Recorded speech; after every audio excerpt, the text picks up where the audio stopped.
Chapter 1341. The stars in the heavenly cycle were endless. No matter how many variations Zhou one could learn, he could only learn a portion of them. It could only be called a minor heavenly cycle and not a major heavenly cycle like Purple Star Lord. The true major heavenly cycle wasn't something that could be learned through learning. It was a realm. After all, Zhou was only at the mythical stage. Even though his realm far exceeded his level, the major heavenly cycle realm wasn't something he could easily touch. Zhou quickly realized that although he had learned many variations, it was only an accumulation of quantity. There were no qualitative changes. No matter how many variations there are in this self-taught minor heavenly cycle array, it can't compare to Purple Star Lord's major heavenly cycle array. This is the difference in level, not the difference in variations. Zhou thought to himself about how he could truly reach Purple Star Lord's level. As Zhou constantly studied and pondered, the antelope couldn't hold on any longer. The wounds on its body increased, and the talisman above its head was almost unable to withstand the starlight's attacks. It was about to shatter. "Purple Star, don't force me to risk my life. It won't benefit anyone," the antelope shouted at Purple Star Lord. "I really want to know how much your injuries have healed," Purple Star Lord said calmly with an unperturbed expression. Seeing that it couldn't convince Purple Star Lord, the talisman above its head shattered. Swords of stellar light rained down like a storm. The antelope's horns suddenly emitted a bright light. The originally blackish-gray horns became like crystal lamps. Not only were they transparent, but they also emitted intense light. F***KU. The antelope roared. Before the starlight landed, the two lightning bolts shot out from its two shiny horns collided. It was like a collision of light and electricity, producing intense sparks that enveloped its body. Terrifying swords of starlight rained down densely, blasting the place where the antelope was standing into ruins. The ground was filled with swords of starlight, stacking up together like a mountain of sword light. Boom! An unbelievable power erupted from the mountain of sword beams. In an instant, it shattered the mountain-like swords of stellar light. A slender figure walked out from the shattered sword mountain. A pure aura of light moved along with the figure. Even the great heavenly cycle stellar formation could not suppress the pure power of light. Even amidst the infinite starlight, Zhou's eyes were illuminated by the pure light. When he looked at the light, he saw a man in a snow-white fur coat walk out. His entire body was snow-white, and his face was like jade. His eyes were as deep as black gems, and his long black hair was draped over his snow-white fur robe. Mo Shangren was like jade, and his sun was unparalleled in the world.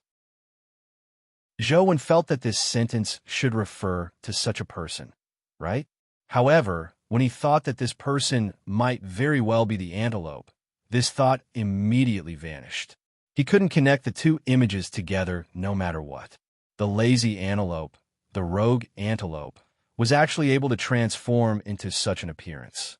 It made Zhou feel that the disparity was huge. The man walked amidst the light. All the swords of stellar light that stabbed at him were melted by the pure power of light. It was as though they weren't swords condensed from starlight, but snowflakes. With every step the man took, the power of light on his body grew stronger. Even the starlight that filled the sky seemed to pale in comparison. Purple Star Lord was no longer as relaxed as before. His expression turned extremely solemn as he stared at the man. The purple aura on his body surged crazily, clashing with the man's power of light. For a moment, they were evenly matched. "From the looks of it, you have recovered quite well.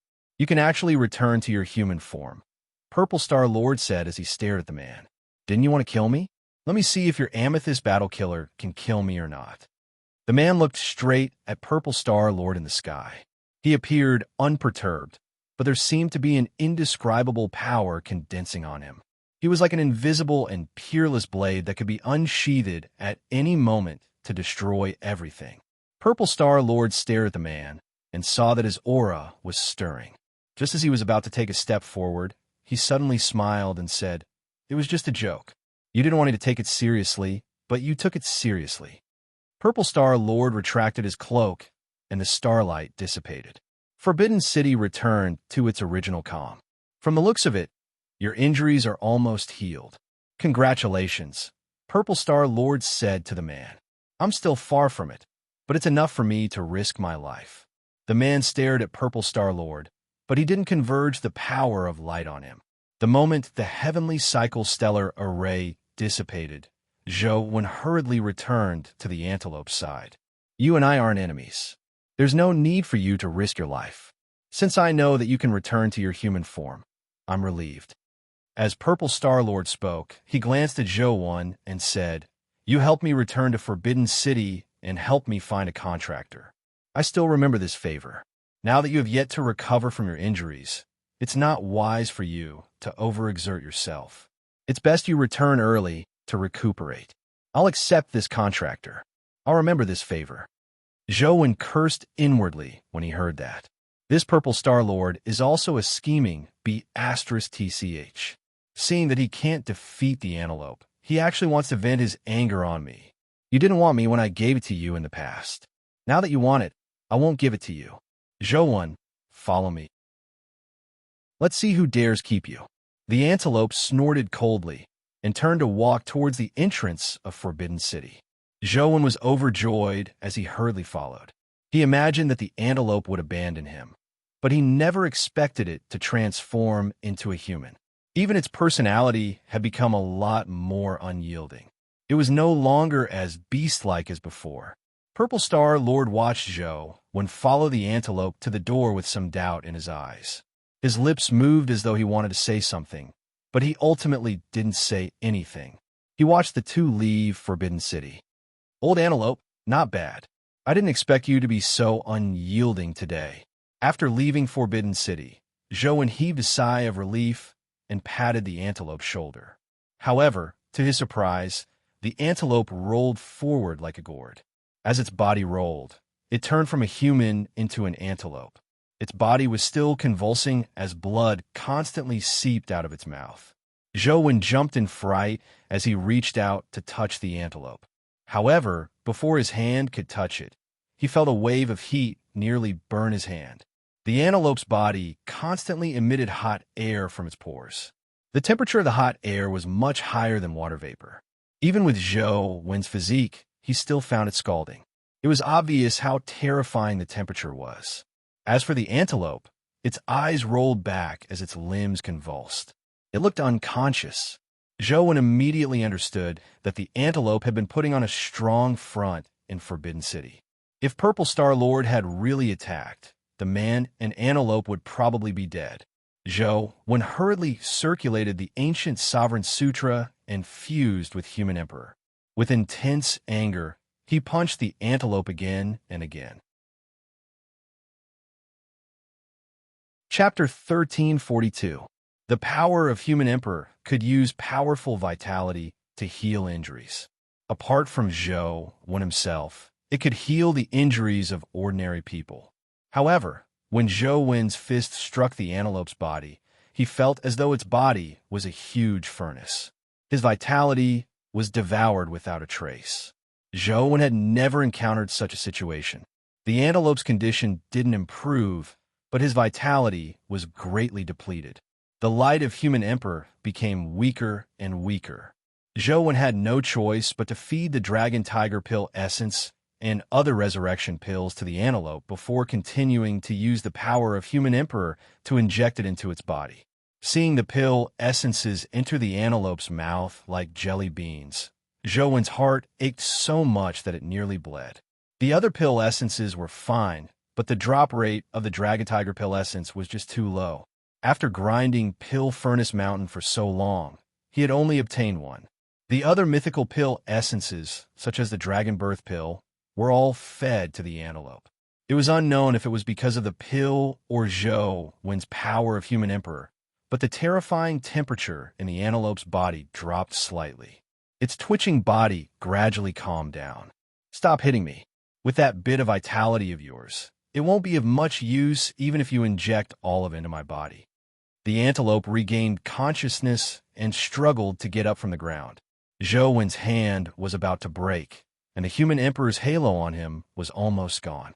All he could do was stop and dispel his fusion with human emperor. "Are you all right?" Zhou asked. "Let's talk when we get back." The antelope looked around and saw that they were still near Forbidden City. Although Purple Star Sovereign was suppressed by Earth's laws and likely didn't dare come out, this matter wasn't in the bag. It was best to stay far away. As the antelope's injuries were too severe, Zhou Wen's vitality was greatly depleted. He was somewhat tired, so he summoned the earthly elephantine beast and brought the antelope with him. "Release the chick," the antelope suddenly said to Zhou Wen after leaving the capital. Zhou Wen released the chick Enya from the chaos space.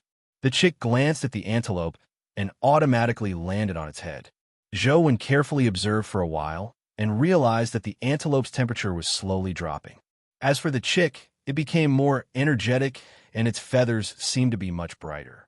So the chick can absorb the antelope's heat. It's no wonder the antelope likes to bring the chick along. "Old antelope, I just heard Purple Star Sovereign say that you have recovered your human form. Could it be that you were a human in the past?" Zhou Wen couldn't hold back his questions. The antelope said lazily, "Not really. What do you mean?"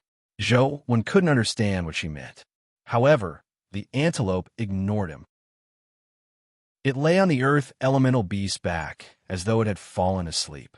Seeing that the antelope didn't wish to say, Zhou Wen had no choice but to hold back his questions and focus on driving the earth elemental beast. Today's matter is a little strange. It's impossible for the spirit suppression talisman to fall by itself. Under such circumstances, it's impossible for Purple Polaris Star Lord to break free on his own. The antelope with its eyes closed suddenly said, "From God," from Zhou Wen said, "I from divine from, I from long from heaven from long, from the from as from heaven. From one, from as, from one from ping much as he." If Zhou Wen could see it, he would have realized that a blonde girl was standing on the earth elemental beast's back. Furthermore, she was behind him, less than an arm's length away. The blonde girl was naturally Tian Tian. He originally imagined that Purple Star Sovereign could avenge Yana, but to his surprise, he still let them out alive. From the looks of it, "I can only avenge Yana myself," thought the golden-haired man, but he didn't immediately take action. This was because the earth elemental beast had always been in an earth elemental state. If Zhou Wen touched her and turned into gold, the earth elemental beast would naturally die as a companion beast.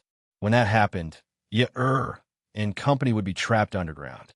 Tian Tian was afraid of hurting her. It won't be too late to take action when they return to the surface. With this thought in mind, Tian Tian continued standing there and waiting. Ever since Zhou Wen helped Hui Haifeng's men get on the rankings, many factions had contacted the Yin family in secret, hoping to get Zhou Wen to help them get on the rankings or to figure out what ability Zhou Wen had used to dodge the calamity-grade bullets. From their point of view, Zhou Wen was a member of the Yin family. Since they couldn't contact Zhou Wen, contacting in Tianzhua was the same. However, in Tianzhua couldn't care less about Zhou Wen's matters. He couldn't offend all the factions, so he could only stall for time. This gave Tianzhua a headache. "Overseer, people from the League of Defender have come as well. Although they didn't say it explicitly, from the looks of it, they want to know how young Master Wen dodged the calamity-grade bullets." And Sheng pushed the door open and saw Tianzhua leaning back in his chair, massaging his temples with both hands. "Overseer, are you all right?" And Sheng hurriedly asked. "I'm fine." And Tianzhua lowered his hand and frowned. That fellow only knows how to cause trouble. He always does things that are arduous and unrewarding. He doesn't consider the consequences at all. And Sheng explained on Zhou Wen's behalf in a low voice. "Overseer, actually this isn't a bad thing. With young Master Wen's battle, the various factions won't dare to touch our Luoyang easily. Even the people from the League of Defender are polite this time. Their attitude is much better than before. What's the use of having a good attitude on the surface? I've long wished I could kill him." And Tianzhua said with a cold snort. And Sheng thought to himself, if we're talking about the people the League of Defender wants to kill, you have to be ranked ahead of young Master Wen, right? Young Master Wen didn't do anything to the League of Defender, but you blew up their Tontian tower. Aren't you still alive and well? And Sheng naturally didn't dare say that out loud. He only whispered, Overseer, you're right. However, with young Master Wen's current strength, even calamity-grade bullets can't injure him. They shouldn't rashly attack young Master Wen. And Tianzhua clearly didn't like this topic. He didn't respond to Sheng and picked up the documents on the table to read. Overseer, there's already some progress on the Holy Land side. According to what we know, many saints like Xiao Luo have left the Holy Land. They're actively contacting the various factions. I wonder what they're up to, and Sheng said. Capture one alive, and Tianzhua said. We tried, but we failed. After that saint was captured, he chose to commit suicide. He didn't give us a chance to question him, and Sheng said in distress. Have you found out how those saints enter and exit the Holy Land? And Tianzhua asked again. I've checked. They also use the teleportation array. However, when humans pass through the teleportation array, it's still the same as before. There's a level restriction. Mythical creatures can't even pass, much less the terror grade. However, those saints don't have such restrictions. They can enter and exit the teleportation array at will, Sheng said. And Tianzhua pondered for a moment before suddenly looking at Sheng and asking, Does anyone else know about that saint's suicide? And Sheng was alarmed when he heard that. Overseer, don't tell me you want to disguise yourself as that saint to enter the Holy Land? I can give it a try, and Tianzhua said. Absolutely not. It's too dangerous. Furthermore, if you leave, what will happen to Luoyang? And Sheng immediately objected. There's not only in Tianzhua and Luoyang, is there? And Tianzhua said indifferently. Chapter 1343. I want to eat this, and this. When they passed by a city, they were already very far from the capital. Zhou got everyone to come out and rest for a while before taking to buy some snacks. As there had been too many things recently, he didn't have much time to accompany Yer. He originally imagined that his trip to the capital would be relatively relaxing. He could take Yer around and relax, but to his surprise, something like this happened. After Zhou Wan and company came out of Earth Escape, Tian was about to attack Zhou Wan, but she was dragged away by Yer to buy all sorts of snacks. Tian couldn't help but be stunned as she watched Yer eat cotton candy and ice cream. It looks delicious. Tian couldn't help but gulp when she saw Yer constantly trying all sorts of delicacies as though every one of them was delicious. Zhou followed behind Yer, carrying bags of all sizes. They were all snacks for Yer. From the looks of it, no matter how bad a person is, there are times when they can be good. When Tian saw that Zhou Wan would buy anything for Yer without any hesitation, she thought to herself, if he dies now, how sad will that young lady be? I'll wait for him to finish buying before ending his sinful life. I want that. Yer came to a chocolate shop and pointed at a box of chocolates. Zhou Wan traced Yer's finger and realized that the box of chocolates was placed in a very prominent spot. Furthermore, there was a special display stand. With the lighting, the exquisite chocolate box looked even more eye-catching. It was no wonder Yer had taken a fancy to it at a glance. Please help me take that box of chocolates. Zhou Wan saw that there was no price on the chocolate box, but it was obvious that it was expensive. However, none of this was important. Money no longer meant much to Zhou Wan. Sir, I'm really sorry. I can't sell you that box of chocolates for the time being, the shop assistant said politely. What? Zhou Wan asked in puzzlement when he heard the hidden meaning in the shop assistant's words. The shop assistant explained, Sir, it's like this. That box of chocolates was personally made by our boss, and it's also his proudest work. It's the treasure of the store. We can only make one box every month, but because it's so delicious, it's very popular, so many people want to buy it. However, we can only make one box of chocolates a month. Many people ask their friends for help, hoping that the boss will sell them the chocolates. There are too many people begging, and the boss can't do anything about it. He really can't make that many, so our boss set a rule. That box of chocolates can only be sold to people who know the most about chocolates. What do you mean by knowing chocolate the best? Zhou Wan really didn't understand how to differentiate between knowing chocolate and not knowing chocolate. When the employee heard that, He knew that he didn't know anything about chocolate. However, he still said politely, "It's actually very simple. Every time the chocolate is created, the boss will set up 3 questions. Those who can answer all 3 questions correctly are qualified to receive that box of chocolate for free." Is there such a good thing? What are the 3 questions? Joan thought to himself, with my abilities, it shouldn't be difficult for me to pass the test and obtain that box of chocolates. Furthermore, it's free. The employee pointed at the 3 boxes beside him and said, "There are 3 different types of chocolates in those 3 boxes. As long as you can eat the specific ingredients of the 3 types of chocolates, you can obtain the treasure of the store, the chocolate, for free." Joan was taken aback and immediately felt a little stumped. If he had to guess what brand and type of chocolate was in the box, he could still guess it accurately even if it was locked in a safe. However, Joan had no choice as to what ingredients were in the chocolate. He could see what was in the chocolate, but he didn't know the names of the ingredients. "Let me try." Yer was very interested in chocolate. She walked over and reached out to take it. "Wait a minute," the employee hurriedly said. "When eating chocolate, you need to blindfold your eyes. Furthermore, each of these 3 types of chocolates is worth 300 to 400 yuan. Eating one will be 350.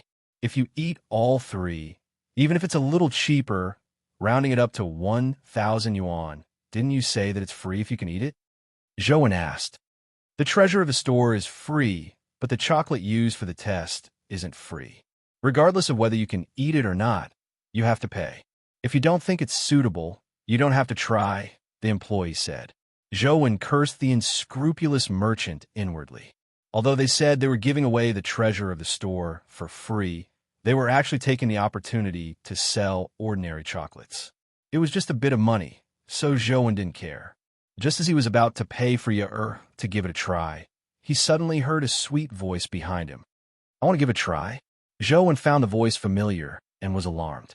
He turned his head, and indeed, it was the blonde girl he had previously encountered. Previously, the blonde girl had wanted to scam him, but now that he saw her here, Joan immediately had many thoughts. This place is more than 500 kilometers away from the capital. It's definitely not a coincidence to meet her here. What does she want? Joan stared at the blonde girl, but he couldn't see through her. No matter how he looked at her, she looked like an ordinary person who had never cultivated. Tian was clearly prepared this time. She already knew what money was. She took out a 1,000 yuan note and handed it to the employee. "Wait a minute. There should be a first come, first served rule, right? We came first. Even if we want to try, we should be the first to try," Yer said. "You only arrived at the store first, but you didn't pay. I paid first, so of course I have to try first." Tian's logic was very clear. In fact, after following Zhou Enya for so long, she was already drooling.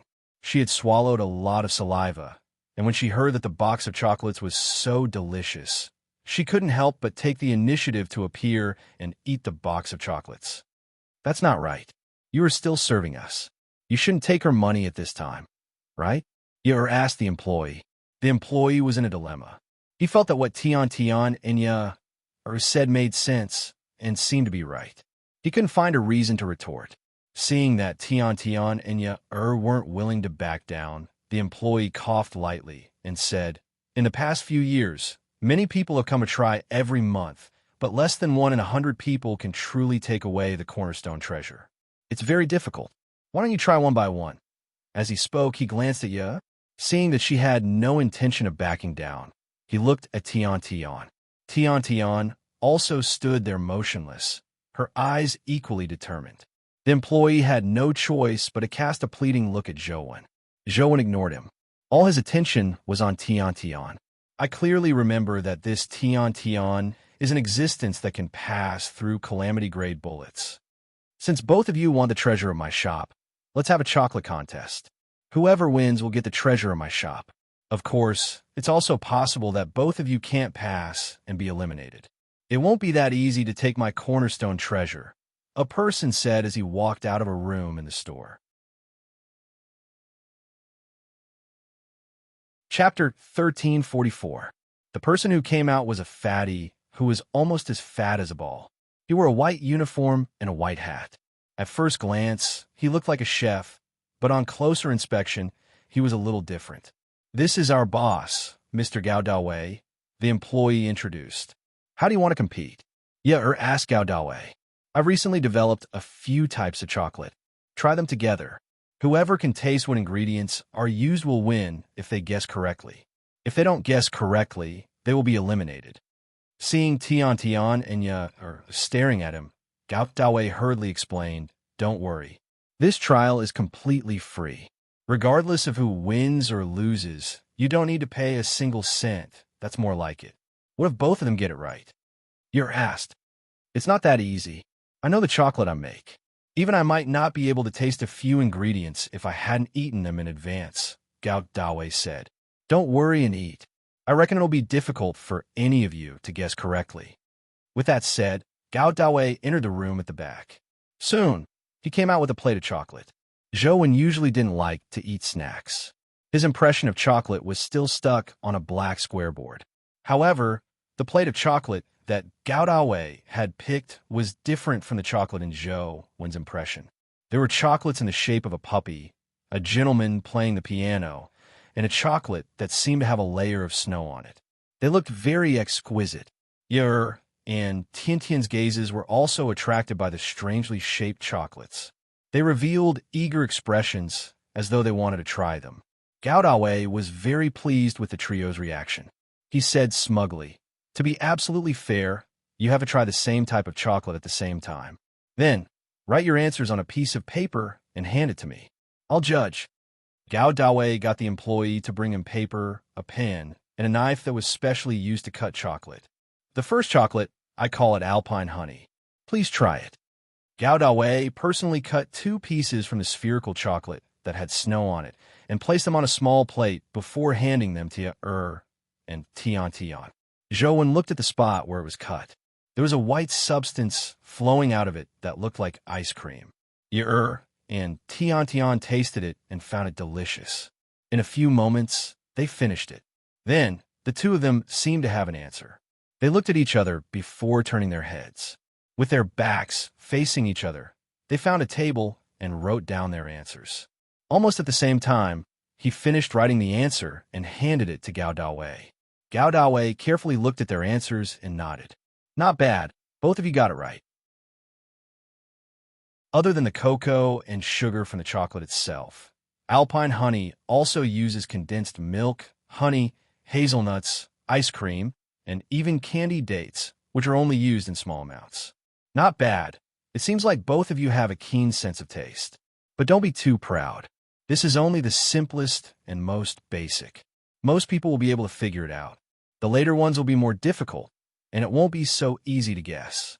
Seeing that and Tian Tian didn't respond, Gao Dawei had no choice but to cough softly. He chose another clever method and said, "This chocolate is called Nature's Pianist. It's my latest invention that I'm proud of. Try it." Zhou sized up the chocolate curiously. The pianist, the stool, and the piano formed an exquisite piece of art.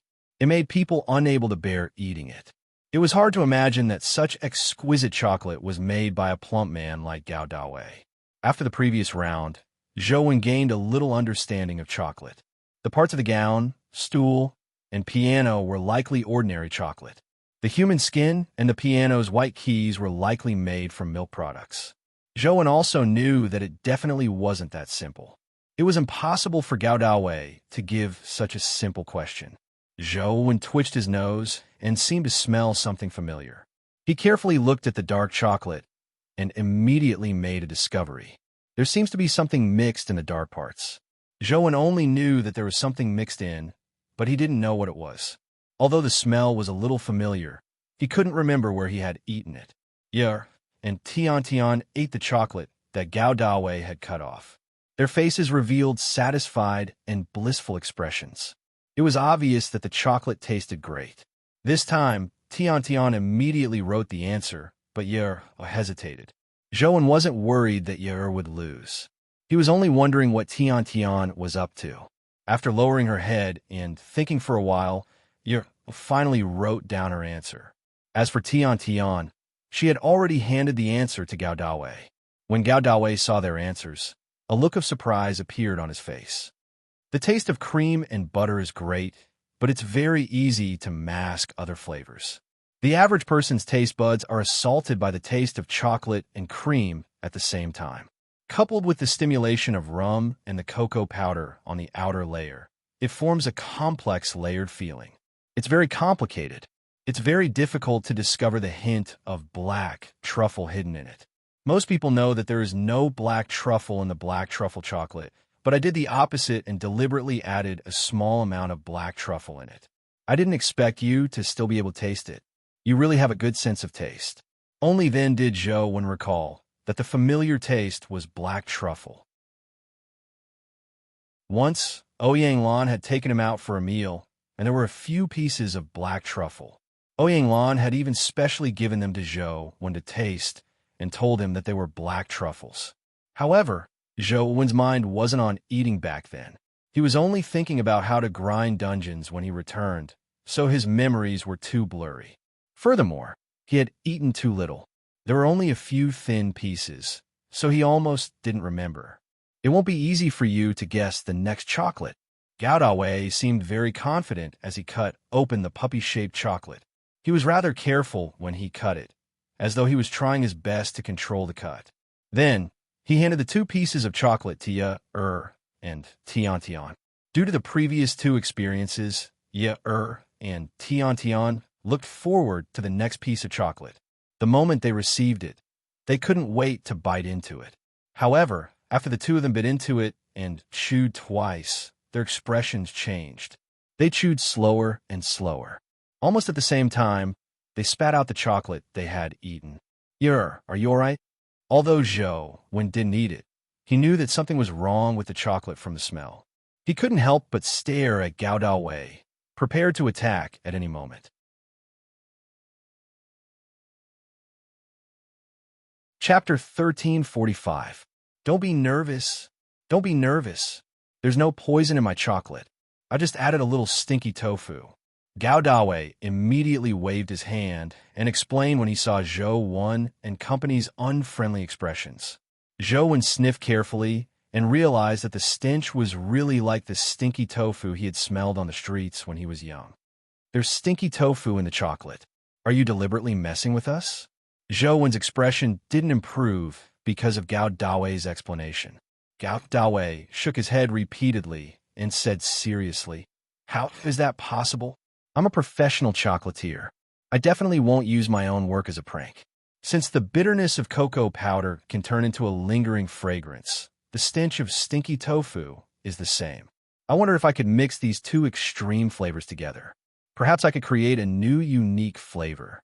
Seeing Ye and Tian's gazes, Gao Dawei hurriedly said, "Unfortunately, I failed. Combining these 2 flavors isn't as easy as I thought. However, that's how experiments are. If I could succeed in one try, it wouldn't be called an experiment." Zhou looked at Gao Dawei's serious expression and didn't seem like he was lying. Furthermore, there was no need to prank them. Besides, they hadn't been in the shop for long, so it was impossible for Gao Dawei to immediately create such a thing to prank them. Zhou sniffed the smell and looked at the puppy's chocolate appearance. He originally thought that the puppy was rather cute, but now he found it odd. What does it feel like? Zhou didn't dare continue thinking. With this encounter, Ye and Tian's expressions turned nasty. They looked at the remaining 2 pieces of chocolate and hesitated if they should eat them. Who knew what strange chocolate Gao Dawei would come up with? The unknown was the most terrifying. Even if they could see what was inside the chocolate, they might not know what it was or what taste it would have without eating it. Some subtle ingredients still needed to be distinguished by taste. If Gao Dawei came up with some spicy chocolate that was even more overboard, there might be something even more terrifying. Ye and Tian wanted to retreat, but after exchanging looks, they immediately raised their heads. None of them wanted to admit defeat. Well, although it tastes terrible, you still need to write down what ingredients were used in it. Only then will I know if you can advance to the next round, Gao Dawei said carefully. Ye and Tian quickly wrote the answer. Although they spat it out, after chewing a few times, they still wrote correctly. Apart from the stinky tofu, Gao Dawei had also added durian. This guy is really a pervert. No wonder he said he didn't want money from the start. If he wanted money, he would probably be beaten to death. Zhou Wen was rendered speechless. A normal chocolatier definitely wouldn't do what he did unless there was something wrong with their brains. In the following matches, although Ye and Tian resisted the urge to withdraw and continued competing for the sake of their reputation, they no longer had the anticipation they had before. Now that they were asked to eat Gao Dawei's chocolate, it felt like they were going to the execution ground. Thankfully, there wasn't much of a problem with the fourth piece of chocolate. It was a type of liquor core chocolate, but Gao Dawei had used a few special liquors to concoct it. He had to be able to taste them. Zhou Wen originally imagined that Ye would definitely answer incorrectly this time. Although Ye ate a lot of snacks, Zhou Wen never allowed her to drink alcohol. Ye probably couldn't even tell red wine from white wine, so it was indeed impossible for her to say what kind of alcohol was inside. To Zhou Wen's surprise, not only did Tian answer correctly, but Ye also answered correctly. Did Ye drink behind my back? Furthermore, she's an alcoholic? Otherwise, how would she know more than 10 types of alcohol that I've never heard of? She can even taste them? That's too strange. Zhou Wen frowned inwardly. When it came to the last piece of chocolate, Gao Dawei perked up. I never expected your sense of smell to be so sensitive. However, it's impossible for you to taste what the last piece of chocolate is made of. It's best you give up as soon as possible. Can we begin? Ye asked expressionlessly. Ever since she ate the puppy chocolate, she didn't have any good feelings for Gao Dawei. It was the same for Tian. She snapped. Can you hurry up? Don't be anxious. I'll begin now. Gao Dawei pointed at the last piece of chocolate and said, This is a piece of work I'm especially proud of recently. It's called Snow White. Zhou Wen looked at it and saw that it was ordinary white chocolate. However, it was made to look like a woman in a princess dress. Apart from looking good, there didn't seem to be anything special about it. Zhou Wen directly penetrated the interior of the white chocolate and realized that it was still white chocolate. There were no other fillings. Gao Dawei cut 2 pieces for Ye and Tian before asking Zhou Wen, Do you want to try it too? This piece should be the best among the 5 pieces of chocolate. All right. Zhou Wen looked at Gao Dawei and nodded slightly. Gao Dawei cut a piece and handed it to Zhou Wen. Zhou Wen pinched it and threw it into his mouth, swallowing it in one gulp. What a waste. You should taste it properly. This taste is unique in this world. Apart from me, no one can make chocolate with such taste, Gao Dawei said regretfully. Isn't it just ordinary white chocolate? What's so special about it? Zhou Wen asked. You don't know chocolate at all. Giving you that piece of chocolate is like feeding ginseng fruit to Pigsy. It's a waste. Gao Dawei stood up straight and puffed up his stomach. He said smugly, However, there's nothing we can do about it being a waste. It's better than trouble. What do you mean? Zhou Wen asked Gao Dawei. Plop. Before Gao Dawei could say a word, Tian fell to the ground as though she had fainted. Although she was still breathing, she was motionless. Who are you? Zhou Wen's expression changed slightly as he sized up Gao Dawei. I'm me, Gao Dawei, a saint of the Sun Temple. I originally wanted to take a break before heading to Luoyang to deal with you, but I never expected you to deliver yourself to me. It saves me a lot of trouble, Gao Dawei answered with a smile. What's with the chocolate? Zhou Wen asked again. Didn't I tell you that the chocolate is called Snow White? Haven't you heard the story of Snow White?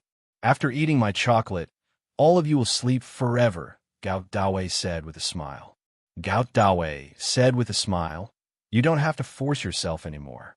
Although your bodies are much stronger than ordinary people and you can stand a little longer, you will eventually fall down. Why do you have to work so hard?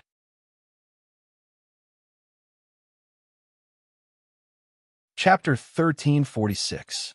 Why are you here? I clearly saw you eat it. Gao Dawei's expression changed slightly. What you see might not be the truth, Zhou Wen said indifferently. Gao Dawei smiled again in the blink of an eye. He pointed at Ye and said, Even if you can take out the chocolate, she ate chocolate. Power! Before Gao Dawei could finish his sentence, he saw Zhou Wen stretch out his other hand. There was another piece of chocolate there. It was the one that had just put in her mouth. Zhou Wen was becoming more and more proficient at using sky stealing. Furthermore, in the past, he could only make a mark before exchanging. Now that he had the minor heavenly cycle star array, there was no need to go through so much trouble. As long as it was within the range of the minor heavenly cycle star array, Zhou Wen could directly exchange. When did you realize that there was something wrong with me? Gao Dawei immediately knew that he had long been exposed. Otherwise, Zhou Wen wouldn't have taken away Ye-Er's chocolate in advance. It wasn't long. It was when you gave me Snow White. Zhou Wen was telling the truth. Gao Dawei had done everything too naturally with almost no flaws. In order to lower Zhou Wen and company's guard, he had even used the stinky chocolate move in advance. If it were any ordinary person, they would feel that it was a false alarm. They would have a period of mental relaxation, making it easier for them to succeed. Gao Dawei hadn't done anything wrong. Everything was fine and natural. However, when he gave Zhou Wen the chocolate, he was too eager to get Zhou Wen to accept the power of power. Although he didn't show it on the surface, he really wanted Zhou Wen to accept it. Therefore, when Zhou Wen heard his thoughts, Zhou Wen confirmed that there was something wrong with him. Of course, even if he hadn't heard his thoughts, Zhou Wen didn't plan on letting you eat the last piece of chocolate. When he saw the stinky chocolate, Zhou Wen had already felt that something was amiss, but he didn't have any concrete evidence. Indeed, I was greedy. I shouldn't have given you the chocolate. I should have known that you, Zhou Wen, wouldn't be killed so easily by me. Gao Dawei sighed. Without waiting for Zhou Wen to say anything, Gao Dawei suddenly leaped up and grabbed the unconscious Tian. Without any hesitation, Zhou Wen unsheathed his bamboo blade and slashed at Gao Dawei's arm, forcing him to retreat. Zhou Wen's strike wasn't to save Tian, but to save Gao Dawei. It wasn't easy for him to encounter a saint, so Zhou Wen naturally wanted to capture him alive. He hoped to obtain some information from him. It would be even better if he could obtain news of the former principal. As for Tian's terror, Zhou Wen had seen it with his own eyes. The calamity-grade bullets that surrounded him failed to injure Tian. Zhou Wen refused to believe that a piece of Gao Wei's chocolate could take down Tian. He was afraid that Gao Dawei would be killed by Tian with his palm strike. At that time, he wouldn't be able to get anything out of him. However, Zhou Wen didn't know that his strike had increased Tian's impression of him. She thought to herself, this person isn't too bad. He treats that young lady well and is willing to save me. Sometimes, being at such a high level was also a kind of trouble. It was like an ancient emperor who heard that the refugees had no rice to eat and many of them had starved to death. So he asked them why they didn't eat meat. In Tian's eyes, this was a matter of course, but she didn't know that she had already exposed her terrifying strength because of this matter of course. Of course, Tian was even more terrifying than Zhou Wen imagined. The bamboo blade in Zhou Wen's hand kept slashing. Gao Dawei's fat body was astonishingly fast. He was like the legendary flying pig. When he rushed into the air, the chef's attire on his body had already turned into a set of chocolate armor that enveloped his body. The bamboo blade went against the sky and slashed at Gao Dawei again. Gao Dawei actually used his palm that was wrapped in chocolate to grab the bamboo blade. The moment the bamboo blade touched Gao Dawei, the hard blade turned into chocolate juice and fell to the ground. If Zhou Wen hadn't retracted his saber fast enough, the entire bamboo blade would have turned into melted chocolate. Even if he had retracted his saber fast enough, a lot of the blade that had turned into chocolate had already fallen off, making the bamboo blade's blade look like a saw. Zhou Wen's expression changed slightly. This was the first time the bamboo blade had been with him for so long that it had been damaged so badly. He had previously used the bamboo blade to fight a terrorgrade creature, but it wasn't this badly damaged. Gao Dawei's figure rapidly jumped. Wherever his body touched, be it the wall or the table or chair, it would turn into chocolate. It was the kind that was melting into juice. Zhou Wen put away the bamboo blade. This blade had been with him for so long, so he had some feelings for it. He didn't want it to be destroyed just like that. Zhou Wen's figure flashed as he dodged Gao Dawei's attacks again and again. At the same time, he transformed his aura into a sword and used it to attack Gao Dawei's vital spots. As he didn't dare touch his body, he could only use techniques like sword aura. Gao Dawei was of the terror grade, just like Xiao Chou. His movement techniques and means weren't inferior. Furthermore, with his figure, his movement techniques were unexpectedly good. Zhou would originally imagined that only saints who came from the trajectory Holy Temple would be good at movement techniques. He never expected that Gao Dawei, who came from the Sun Holy Temple, was also good at movement techniques. Furthermore, it was a completely different style from the trajectory Holy Temple. Zhou used his finger as a sword and wantonly brandished his sword aura, forcing Gao Dawei to retreat.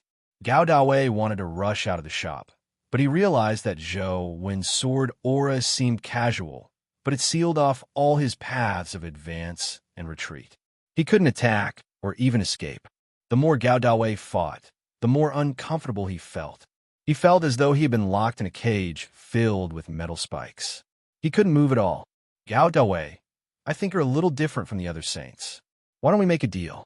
Answer a few questions of mine, and I'll guarantee that you can leave safely, Zhou said. What do you want to know? Gao Dawei's eyes shimmered.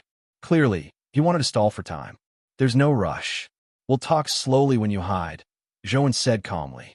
Gao Dawei was first taken aback before he laughed angrily. Zhou, you're indeed powerful, but if you think you can defeat me, you're gravely mistaken. You can dodge a calamity-grade bullet, but you might not be able to dodge this strike of mine. With that said, Gao Dawei's body suddenly turned into a coffee-colored liquid like chocolate under high temperature. Like a swamp monster or a liquid devil, he transformed into a tornado that swept toward Zhou.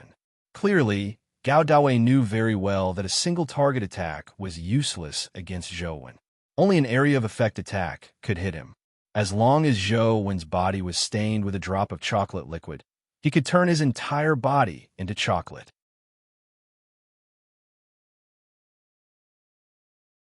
Chapter 1347.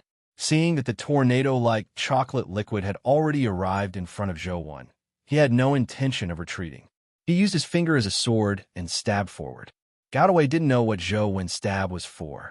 Having completely transformed into a chocolate devil, he wasn't afraid of physical attacks at all. Although the sword beams weren't considered physical attacks, the effects weren't much weaker. However, in the next second, Gao Dawei was alarmed to discover that with Zhou's finger, invisible sword beams appeared around Zhou's body at high speeds. The invisible sword beams were innumerable as they enveloped Zhou. The chocolate liquid that Gao Dawei had transformed into collided with the terrifying sword beam vortex. After the two tornado-like forces collided, the chocolate liquid tornado was sucked in by the sword beam vortex. The invisible sword beam vortex seemed to be dyed with a layer of chocolate. Gao Dawei wanted to escape from the sword beam vortex, but he realized that he couldn't break free. There was an extremely strong suction force in the vortex. No matter how he struggled, he was still firmly sucked in. Furthermore, countless sword beams spun and sliced, constantly splitting the chocolate liquid into smaller and smaller states. Gao Dawei was alarmed. Although the chocolate devil wasn't afraid of physical attacks, there was a limit to it. If the chocolate liquid couldn't even maintain its most basic particle state, he would still be killed. The typical terror grade probably didn't have such a strong crushing ability. Ordinary slicing attacks didn't have much effect on the chocolate devil form. Even if a portion of the chocolate could be sliced into basic particles, it wouldn't have much of an effect on the whole. The chocolate devil's true nemesis was the power of ice. Zhou clearly wasn't proficient in ice, so Gao Dawei wasn't too worried in the beginning. However, he suddenly realized that the invisible sword beams around Zhou were too terrifying. They constantly sliced the chocolate liquid until it was about to be sliced into basic particles. Gao Dawei had never seen such a sick sword beam. How could he know that Zhou wasn't using pure sword beams, but the minor heavenly cycle stellar array? Sword beams were only the foundation of the minor heavenly cycle stellar array. Zhou could be considered to be blessed by nature. The minor heavenly cycle stellar array was very strong, but it also needed a sufficient amount of the power of the stars or sword chi as a foundation. The stronger the foundation, the stronger the array formation. If it were an ordinary person, even if they were the Terra grade, they had limited essence energy. It was impossible for them to condense too much sword chi in a short period of time as a foundation. Or perhaps because their essence energy was too dispersed, the condensed sword chi was too weak. It would definitely greatly weaken the minor heavenly cycle stellar array's strength. However, Zhou Wen's primordial energy was nearly limitless. The minor heavenly cycle stellar array he formed allowed every sword chi to match a full-powered strike from someone at the same level. The sword array he formed was enough to crush anyone at the same level. Although Chocolate Devil was very strong, he could only be crushed when faced with thousands of Terra-grade sword chi. No, impossible. Gao Dawei was horrified to discover that the chocolate liquid that he had turned into had begun to evaporate under the sword chi's attack. Stop. What do you want to ask? I'll tell you everything. Gao Dawei screamed. Zhou Wen's finger condensed an invisible tornado-like sword chi in the air like a star in the night sky. Only then did Gao Dawei dare to descend to the ground and return to his human form. He saw that the chocolate armor on his body had been shattered in many places. Even Gao Dawei's body was covered in wounds, and he was bleeding profusely. Outside Gao Dawei's body, countless sword chi revolved around him like a ball, wrapping around him. The tips of his swords were all aimed at his body. I'm a very impatient person, so it's best you cherish this opportunity. Don't answer an answer that makes me unhappy. You only have one chance. Zhou Wen paused before immediately asking, Do you know a person named Xiao? I know there's such a person, but I'm not familiar with him. I only know that he's a saint from the Trajectory Holy Temple, Gao Dawei said. How many saints like Xiao are there in the Trajectory Holy Temple? Zhou Wen asked. I'm from the Sun Holy Temple. I don't know much about the Trajectory Holy Temple.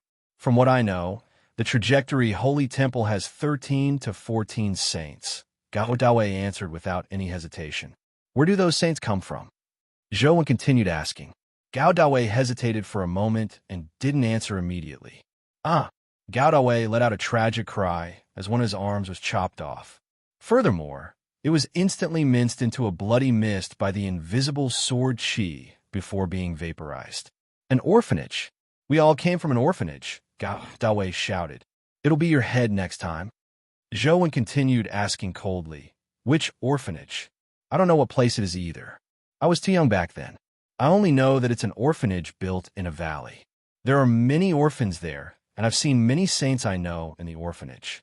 However, the orphanage is also divided into several different areas. They are separated from each other. I don't know Xiao. Perhaps he's an orphan from another area, or perhaps he's relatively young and came later than me. However, I'm certain that he came from an orphanage. Gao Dawei didn't dare hesitate as he finished speaking in one breath. Oh, since you haven't seen him before, how are you so sure that he came from an orphanage? Zhou Wen looked at Gao Dawei with interest. That's hard to explain. People who come out of an orphanage have a special smell. Others might not be able to tell, but I can tell at a glance. Is smell something to look at? Zhou Wen snorted coldly. Gao Dawei hurriedly explained. I didn't make it clear. Smell is just a metaphor. It means that people who come out of an orphanage have a special. How do I describe it? Bearing. Zhou Wen continued. Yes, bearing or something. It's that kind of smell. It's just like how soldiers have the smell of soldiers. Even if they wear home clothes, you can tell at a glance that they have been in the army. People who come out of an orphanage have a special smell. Ordinary people might not be able to tell, but I can tell that they're the same kind, Gao Dawei explained. Zhou Wen thought to himself, it seems like there's a high chance that these saints are orphans groomed by Duga Chinchio. After some thought, Zhou Wen asked, Which temple is Professor Ouyang in? Which Professor Ouyang? Gao Dawei was taken aback. How many Professor Ouyangs are there in the Holy Land? Zhou Wen asked. 2 or 3, Gao Dawei answered after some thought. Then tell me. Zhou Wen was delighted. After investigating for so long, it looked like he was finally getting close to the truth.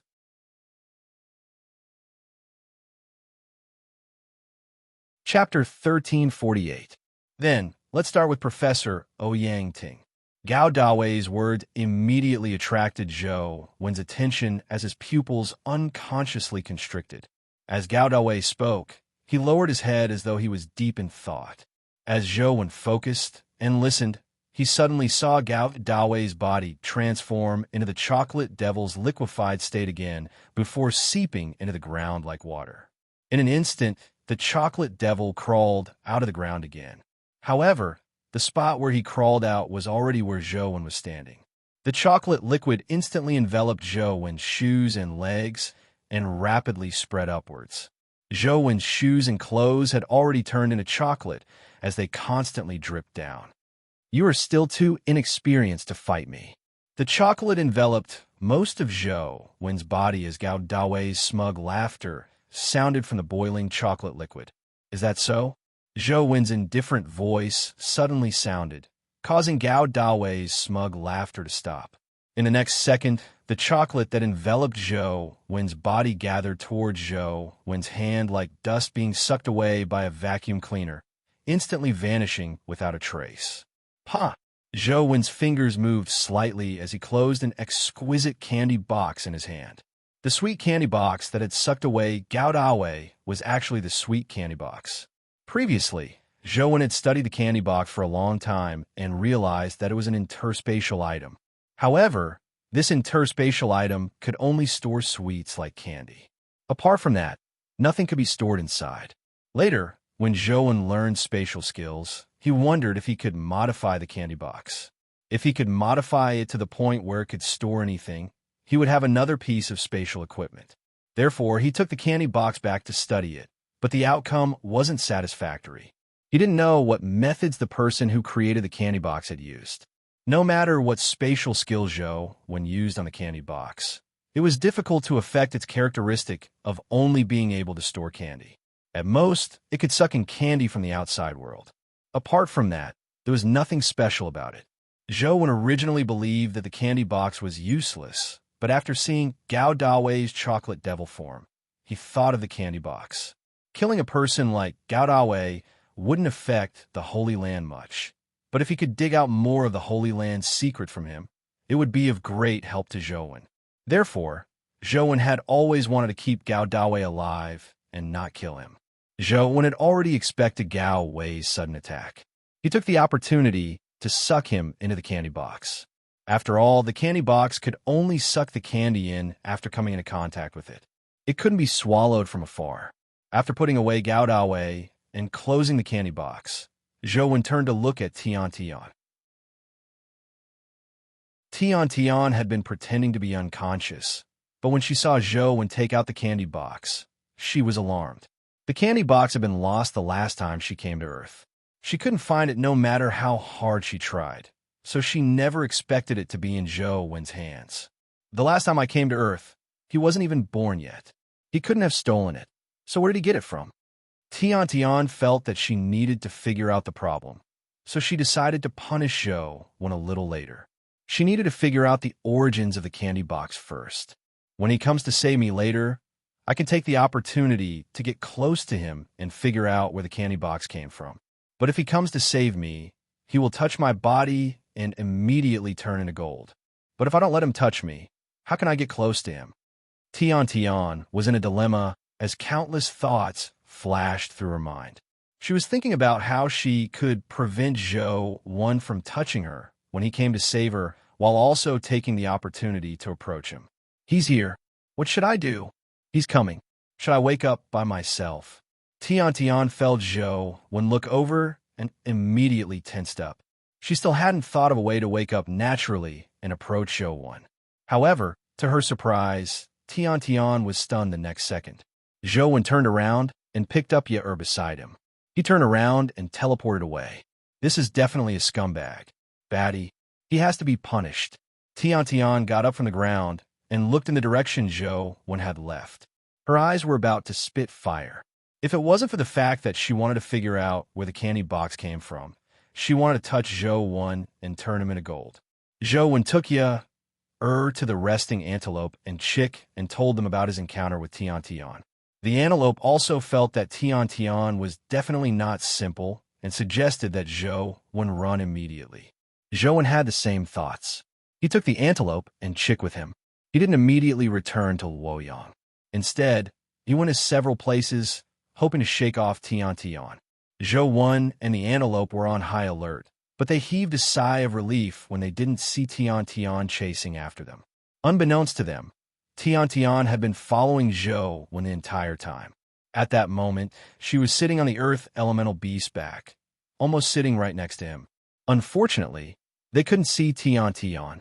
They constantly scanned their surroundings using all sorts of means, but they didn't find her. They imagined that she hadn't followed them. After rushing back to Luoyang, Zhou felt physically and mentally exhausted. He originally imagined that he could reap some benefits on this trip, but to his surprise, not only was he almost killed by Purple Star Lord, but he had also provoked a blonde girl who had appeared out of nowhere. I don't plan on going out for the time being. Don't call me if you go to dimensional zones again, Zhou said to the antelope. How dare I call you?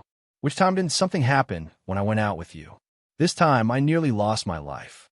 Do you think I'll call you again? The antelope said unhappily. Ahem, it was purely an accident. Get some rest.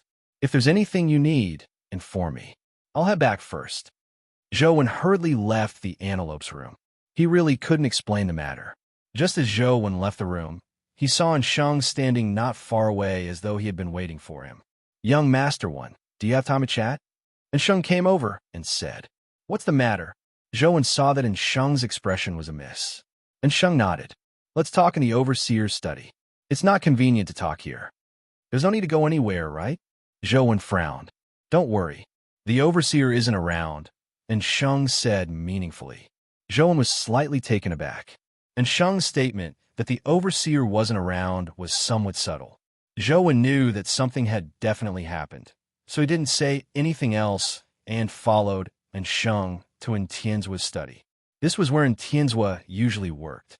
There were many special designs, so it wasn't easy to eavesdrop on the people inside, be it using primordial energy skills or advanced technology. The Overseer has left Luoyang. It might take some time before he returns. The Overseer hopes that you will be in charge of the Overseer's office while he's not around, and Shang said.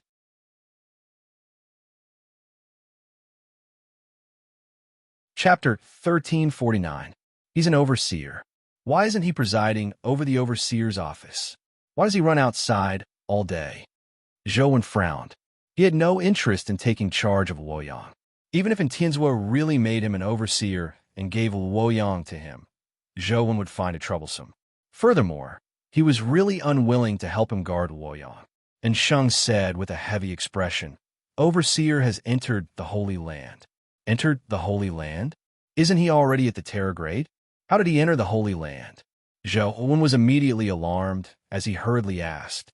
Madame Lan has always been brooding over the professor's death. She hasn't had a good night's sleep for the past few years. Overseer really can't bear to see Madame Lan continue like this. He has no other choice, so he plans on pretending to be a saint and enter the Holy Land to take a look. He hopes to find out something, and Shang told Zhou. Even if he can transform into the appearance of a saint, his body is still his. He still can't enter the Holy Land. What's the use of such a disguise? Zhou asked in puzzlement. Don't worry about that. Overseer pretended to be a saint. It's not just his looks. We also use some special methods. Overseer has successfully entered the Holy Land. During this period of time, I hope you can help me preside over Luoyang. Actually, just like last time, you can leave the trivial matters to us subordinates. It won't take up too much of your time, and Shang said. All right, Zhou agreed. Since Tianzua had taken the risk to investigate the former principal, it was only right for him to guard Luoyang. Furthermore, his family and friends were here. Young Master One, do you think we should settle the important matters first? And Shang said, What's the important matter? Could it be that someone has come knocking? Zhou couldn't help but be taken aback. The last time he guarded Luoyang, nothing important happened. No, but the representatives sent by the various factions wish to meet you, young Master One. Furthermore, they wish to ask you to help them ascend the rankings. Of course, many people want to know how you dodged the Calamity Grade bullet. After all, such an ability is just too shocking. And Sheng recounted the matter. Previously, Intianzhua had held back those people. Now that Intianzhua had left, Zhou could only handle these matters himself. I don't have the time to help them get on the rankings. Let them go home, Zhou said. Ahem, young Master One. I'm afraid that's not good, right? And Sheng said hesitantly. Why? Zhou asked. When they came, they brought huge gifts. Even if we don't meet them, it's not good to chase them away, right? And Sheng said, what did you take? I should have a share, right? Zhou asked. And Sheng seemed to be prepared as he took out a list for Zhou to see. Zhou couldn't help but widen his eyes when he saw this. From the list, the gifts weren't light. They knew that the Yin family needed essence crystals, so they basically sent them in tons. Of course, 1 or 2 tons of origin crystals wouldn't be of much help to the Yin clan, but if they gave it to many people, they would still accumulate quite a lot. You sold me out for such a small amount of essence crystals? Zhou said unhappily. It's not just for such a small amount of essence crystals. It's mainly because even the 6 families have sent people over. If we offend all of them, the Yin family won't have an easy time in the future. You also know what kind of environment Earth has. The things that Luoyang can produce are very limited. Many things have to be imported from other places. For example, Luoyang can't produce the most commonly used toilet paper now. It can only rely on imports. There's also salt that has to be imported. If we offend all of them, we won't die, but life will be very troublesome in all aspects. With that said, and Sheng took out a piece of paper and handed it to Zhou. Also, this is the price they offered. I think even if you reject them, you should take a look first. What price can they offer? They can't possibly give me a Terra-grade companion egg, right? Zhou took the paper, and his eyes nearly popped out. Is this for real? Zhou asked in Sheng as he read. The price given was so high that it exceeded Zhou's expectations. There was a tycoon who offered a sky-high price of 1,000 tons of essence crystals just to get Zhou to help him get on the rankings. There was also the Zhang family of the 6 families. The price offered was 10 dragon birth pills, 1,000 spring rejuvenation pills, and a life-reversing talisman. Although there weren't any Terra-grade companion eggs, the combined value wasn't inferior to a Terra-grade companion egg. The dragon birth pills and life rejuvenation pills were mythical pill essences. Their healing effects were very good. Although the spring rejuvenation pill's grade was low, it was very effective in treating external injuries. The most precious thing was the life reversing talisman. It was said that it could be used to change one's fate. Of course, changing one's fate was just an exaggeration. However, if a person who lost 10 out of 10 gambles used the life-reversing talisman to win 10 out of 10 gambles in a casino, such an effect would be considered heaven-defying. Back then, Liu Yin had been able to steal the fiend-armored Tiger Soul General with the help of the life-reversing talisman. It was said that this was left behind by the Zhang family's ancestral celestial master. Now, no one knew how to make them. The Zhang family didn't have many left. The other large families and some local wealthy families offered ridiculously high prices. There was really a family that offered a Terra-grade companion egg. It was the West District's family clan of gods. If Zhou helped them get on the rankings, he would immediately become a tycoon. Of course it's true. As long as you nod, they're even willing to pay in advance, and Sheng said. Don't they know that being on a rankings is useless? Only by getting first place can one become the final winner? Zhou asked in Sheng in puzzlement. Of course they know, but their goal isn't to obtain Venus companion beasts. First, even if they can't obtain Venus companion beasts, the metal eggs obtained after clearing the level can still hatch companion beasts in the future. However, their levels will definitely be inferior to Venus companion beasts. I still don't know what will hatch. If a Terra-grade companion beast appears, it won't be a loss. Even if it doesn't appear, it won't be a loss. They are here for the fame of being on the rankings, and Sheng explained. What's the use of fame? Zhou didn't understand. Without strength, what was the use of fame? It's very useful. Do you know what we lack the most now? And Sheng asked. High-level companion beasts. Zhou guessed casually. No, What we lack the most now is people, and Sheng explained. It's not just us. All the large factions are lacking people. Due to the dimensional zones being breached more and more, the isolation of various places is becoming more and more serious. In addition, people are constantly sacrificing themselves. For example, our Luoyang is already considered good, but the number of people has been growing in the negative. If this continues for a long time, there will only be fewer and fewer people in Luoyang. The city will also become depressed, and the economy will decline. All walks of life will face difficulties in survival. When the time comes, I'm afraid we can only fight dimensional creatures together because there's nothing else to do. Then, there will be fewer and fewer people. After all, it's a life at stake. No one can guarantee that there won't be any accidents. Although we have already begun formulating policies to encourage childbearing, the effects are too slow. It will take at least 10 years before the initial effects are seen. The fastest way is to attract people from smaller places. For example, our Luoyang is rather famous. Many people come because of our reputation. For some other places, it would not be so easy to attract people to them. However, to be able to get on the rankings, no matter how you got there, at least the people nearby will know that there's such a place. It has the ability to invite a god like you. Once they consider relocating, they will naturally choose that place. And Sheng smiled and continued. Of course, they will also have other considerations. For example, the 6 families have their own thoughts. I can't be sure. Do you think I should take on these jobs? Zhou asked in Sheng.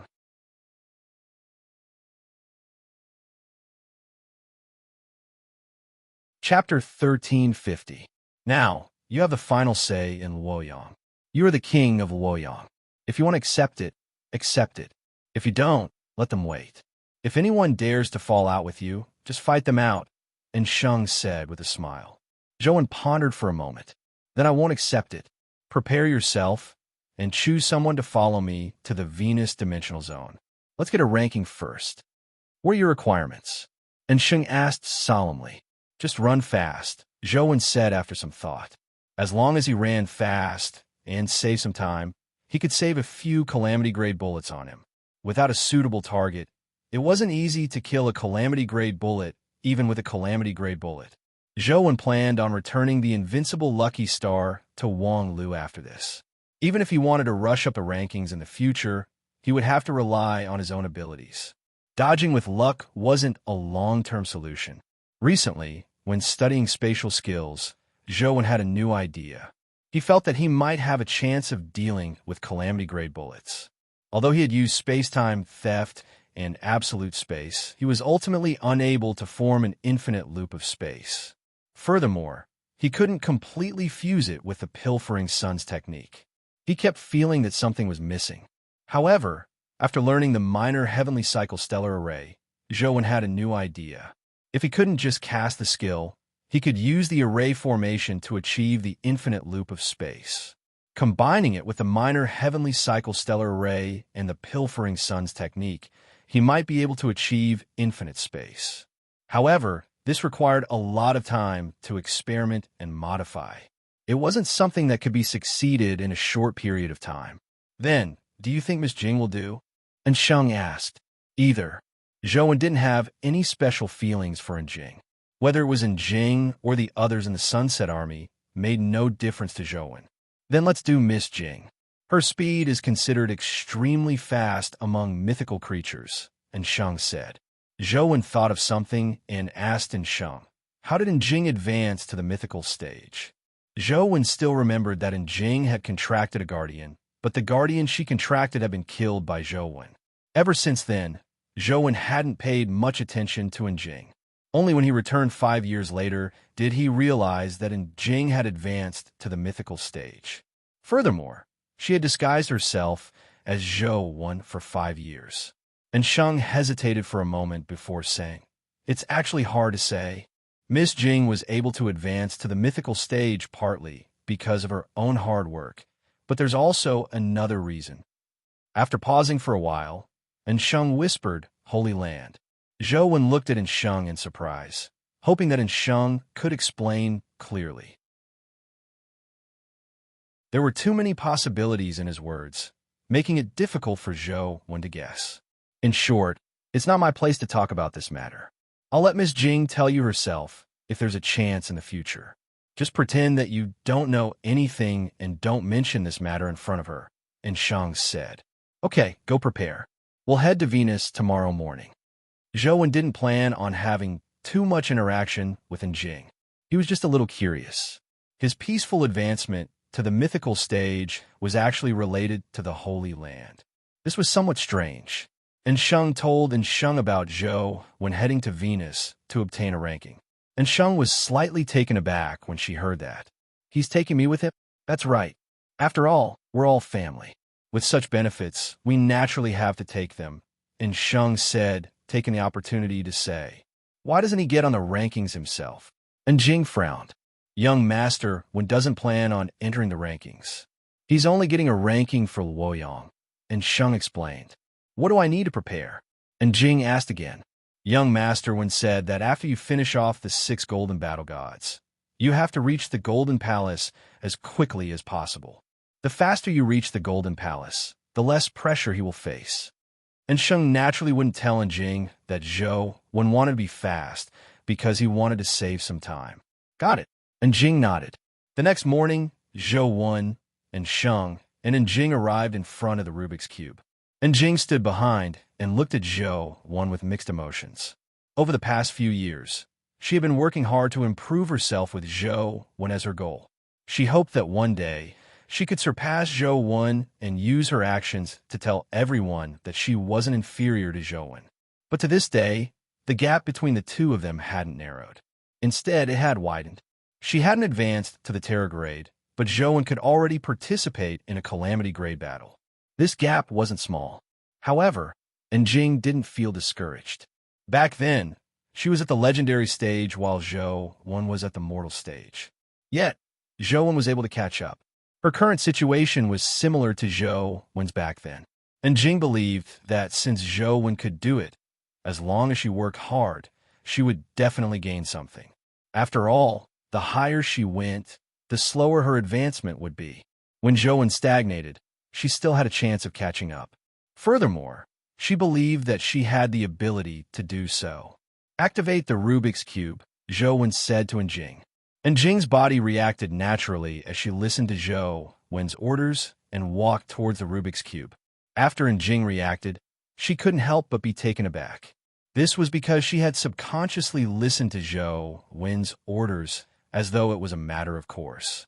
Such a reaction didn't seem appropriate for her. This was because she was a person with her own thoughts. There was only one person in the past who could make her carry out orders without even thinking, and Tianzhua. Even Ouyang Lan's words were something Jing had to consider before deciding if she wanted to listen to them. Logically speaking, her relationship with Zhou Wen wasn't good. Furthermore, she viewed him as an opponent, so it was impossible for such a situation to happen. After walking onto the Rubik's Cube, Jing turned her head to look at Zhou Wen who was standing on it. Zhou Wen stood there casually without any powerful aura, but he made her feel abnormally at ease. It was as though even if the sky collapsed, it wouldn't be a big deal as long as he stood there. And Jing had only felt this feeling from Tianzhua in the past. Now, she felt it from Zhou Wen again. In a daze, Jing looked at Zhou Wen and had the strange feeling of looking at Tianzhua. Drip blood, Zhou Wen said. And Jing snapped to her senses and lowered her head to drip a drop of blood into the Rubik's Cube's entrance. Instantly, the Rubik's Cube lit up as all the Rubik's Cubes in the world activated at the same time. Another creature has entered the Venus dimensional zone. Who is it? Could it be a human? Holy *T. Why is it him again? He even brought a beauty this time. Who's that beauty? And Jing from the family. I heard that she's very talented. She's not inferior to Tianzhua. In a few years, she might be another Tianzhua. I don't know if she's Tianzhua, but that Zhou Wen is just too much. Don't tell me he wants to bring someone onto the rankings again. There's only Jing following him. From the looks of it, this person can only be described with one word. Ridiculous. Amidst everyone's discussion, Zhou Wen and Jing entered the Venus dimensional zone. It was just like a repeat of the previous time. Zhou finished off the metal guards and golden battle god along the way and advanced into the passageway.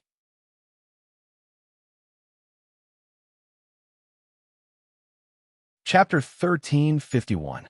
The calamity-grade bullet sounded, but Zhou dodged it without any suspense. Just like the previous time, all the bullets failed to touch Zhou's body. The seventh bullet, which was a sure kill, could only circle Zhou. When Zhou dodged the first bullet, and Jing didn't immediately rush out, an ancient bow appeared in her hand as she aimed at one of the doors. After the arrow was shot out, it was connected to a thin thread, and the other end of the thread was in Jing's hand. After the arrow flew out, it immediately pulled Jing's body out and instantly vanished into the door. The arrow's speed had almost reached the limits of the mythical stage. It was even close to the terror grade. What was even stranger was that the arrow could turn on its own. It flew through the maze-like passageway like lightning, but it didn't hit any walls. Only one sure-kill bullet appeared around Zhou. Just as the second round of sure-kill bullets was about to be fired, and Jing had already arrived in front of the Golden Palace. Landing in front of the Golden Palace, and Jing exerted strength with her fingers, and the bow returned to her hand. The Golden Palace's door opened as a metal ball flew out and landed in Jing's hand. The scene switched back to the rankings. The Sunset Army's name appeared on the rankings. Just like the Federation's Suicide Squad, they had 3 stars. However, despite having the same 3 stars, the Sunset Army was ranked ahead of the Federation's Suicide Squad. Clearly, the Rubik's Cube's main evaluation standard was still Zhou. However, Jing's performance also played a supporting role. Therefore, it was still 3 stars overall, but its ranking was above the Federation's Suicide Squad. Ordinary people weren't in the mood to care about this. They only felt that Zhou was too much, even more so than the King of Thieves. The King of Thieves had at least put in some effort to snatch the item. However, Zhou only needed to make a single trip to rush to the top of the rankings. Not only would he obtain a Golden Star Companion Egg, but he could also obtain a private training fee. It was the epitome of selling without any capital. When the various factions saw Zhou play like this, they were both envious and depressed. Investigate. We have to find out what method Zhou used to dodge the calamity-grade bullet. That must be the ability of a special companion beast. An old woman from the Cape family stared at the screen and repeatedly watched the video of Zhou dodging the calamity-grade bullet. We have to figure out what companion beast Zhou's clothes are. Similar orders sounded in the family clan of gods. It wasn't just the 6 families. Even the League of Defender was studying what companion beast Zhou had to achieve such an effect. They could tell that Zhou's ability was definitely related to the clothes. However, no one knew what kind of companion beast it was. There were too few people who had been to Netherworld City, and there were even fewer people who could enter the 6 paths. Other than Zhou and the others, only Xiao and the other 2 holy disciples had entered. It was just that they did not enter the celestial realm and did not obtain the heavenly robe.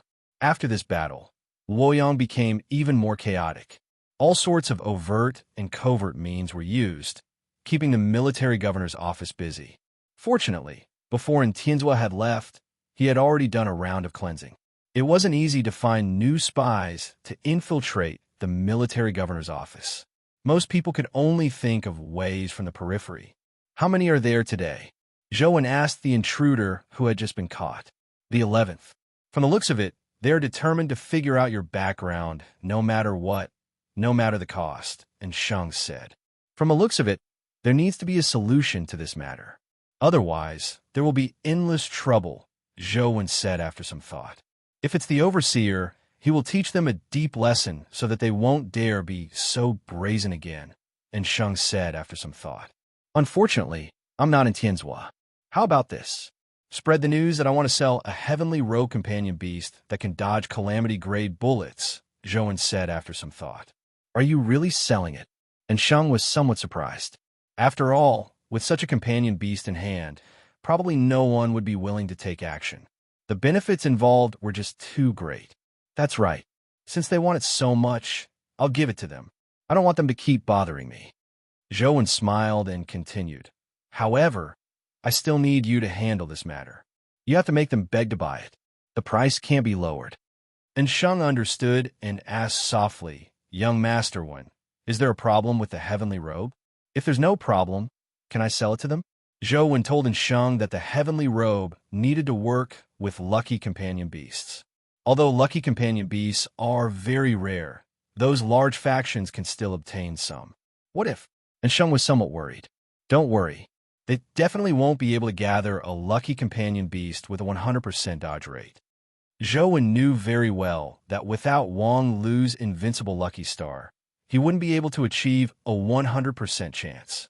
It was useless to obtain more ordinary lucky companion beasts. No matter how high the chances were, it wasn't 100%. One had to use the invincible lucky star's life providence, life soul, wheel of destiny, and terror transformation to achieve a 100% dodge rate. Zhou had tried it in-game. Without activating his terror transformation or using his life soul and wheel of destiny, there would be flaws.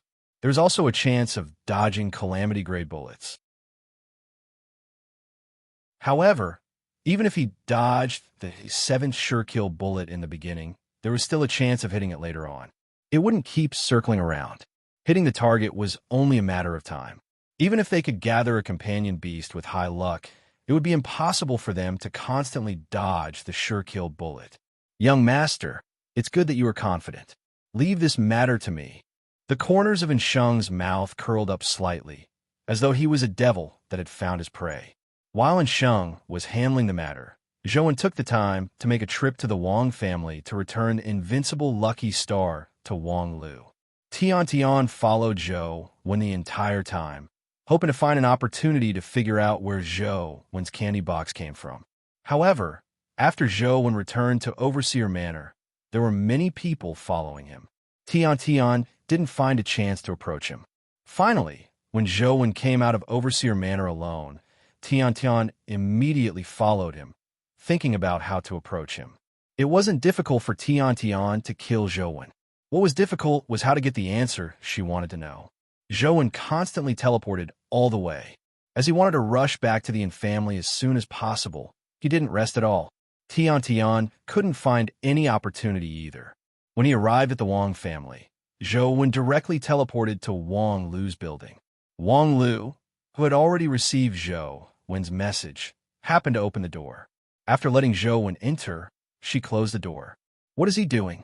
Tian followed curiously. Like a ghost, she passed through the wall and arrived beside Zhou and Wang Lu.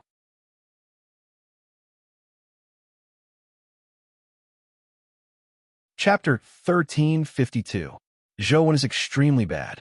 He wanted to use the celestial robe to deceive others, and now he sneaked into a woman's room. What was he trying to do? Tian passed through the building and saw Zhou and Wang Lu sitting at the table talking. Their clothes were rather intact, so she couldn't help but feel a little disappointed. What are you doing here in the middle of the night? Wang Lu asked. Return the companion beast, Zhou said. You don't plan on going to the Venus dimensional zone again? Wang Lu asked in surprise. She knew how great the benefits were for Zhou to bring people up the rankings. Bringing anyone up meant a huge amount of resources that couldn't be bought with money. Even if I want to get on the rankings in the future, I'll have to use my own abilities. I don't need lucky companion beasts. Zhou extended his hand in front of Wang Lu. Give me your hand.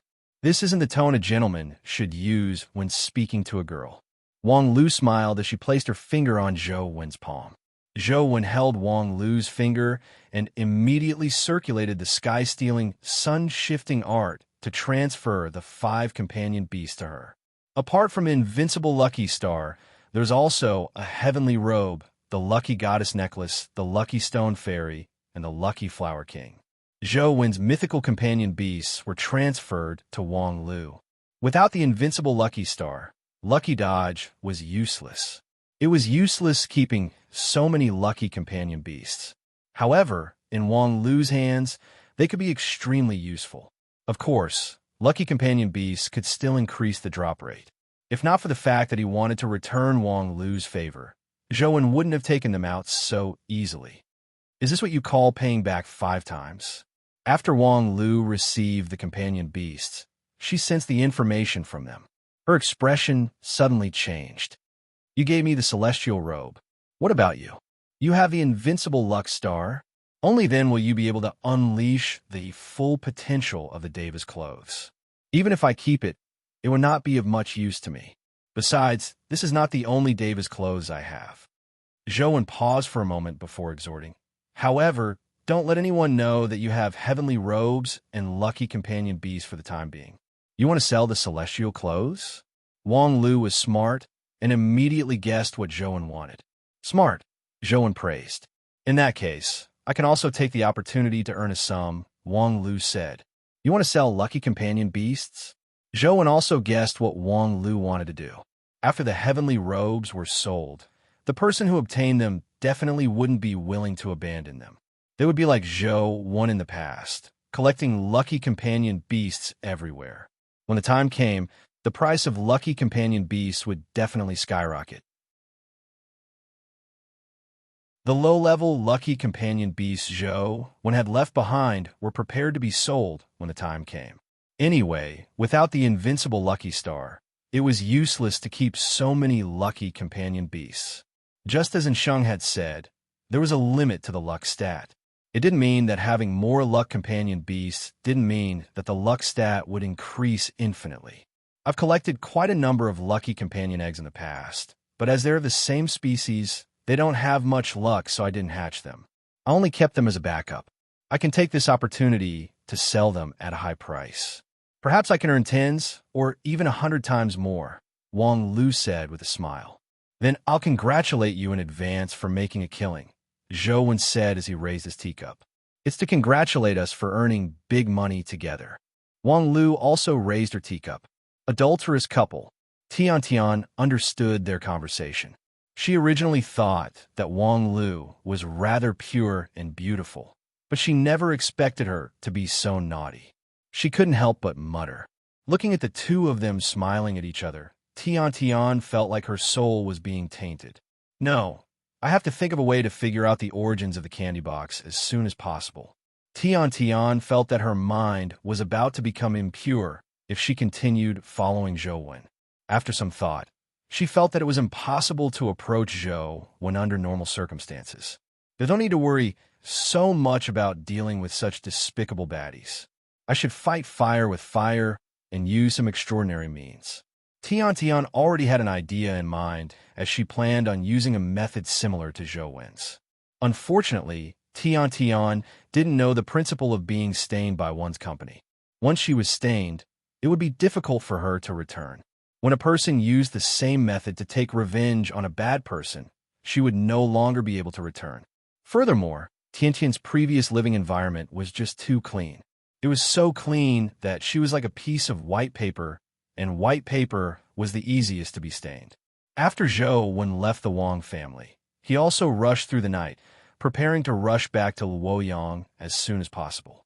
And Tianzuo wasn't in Luoyang, so he couldn't stay outside for long.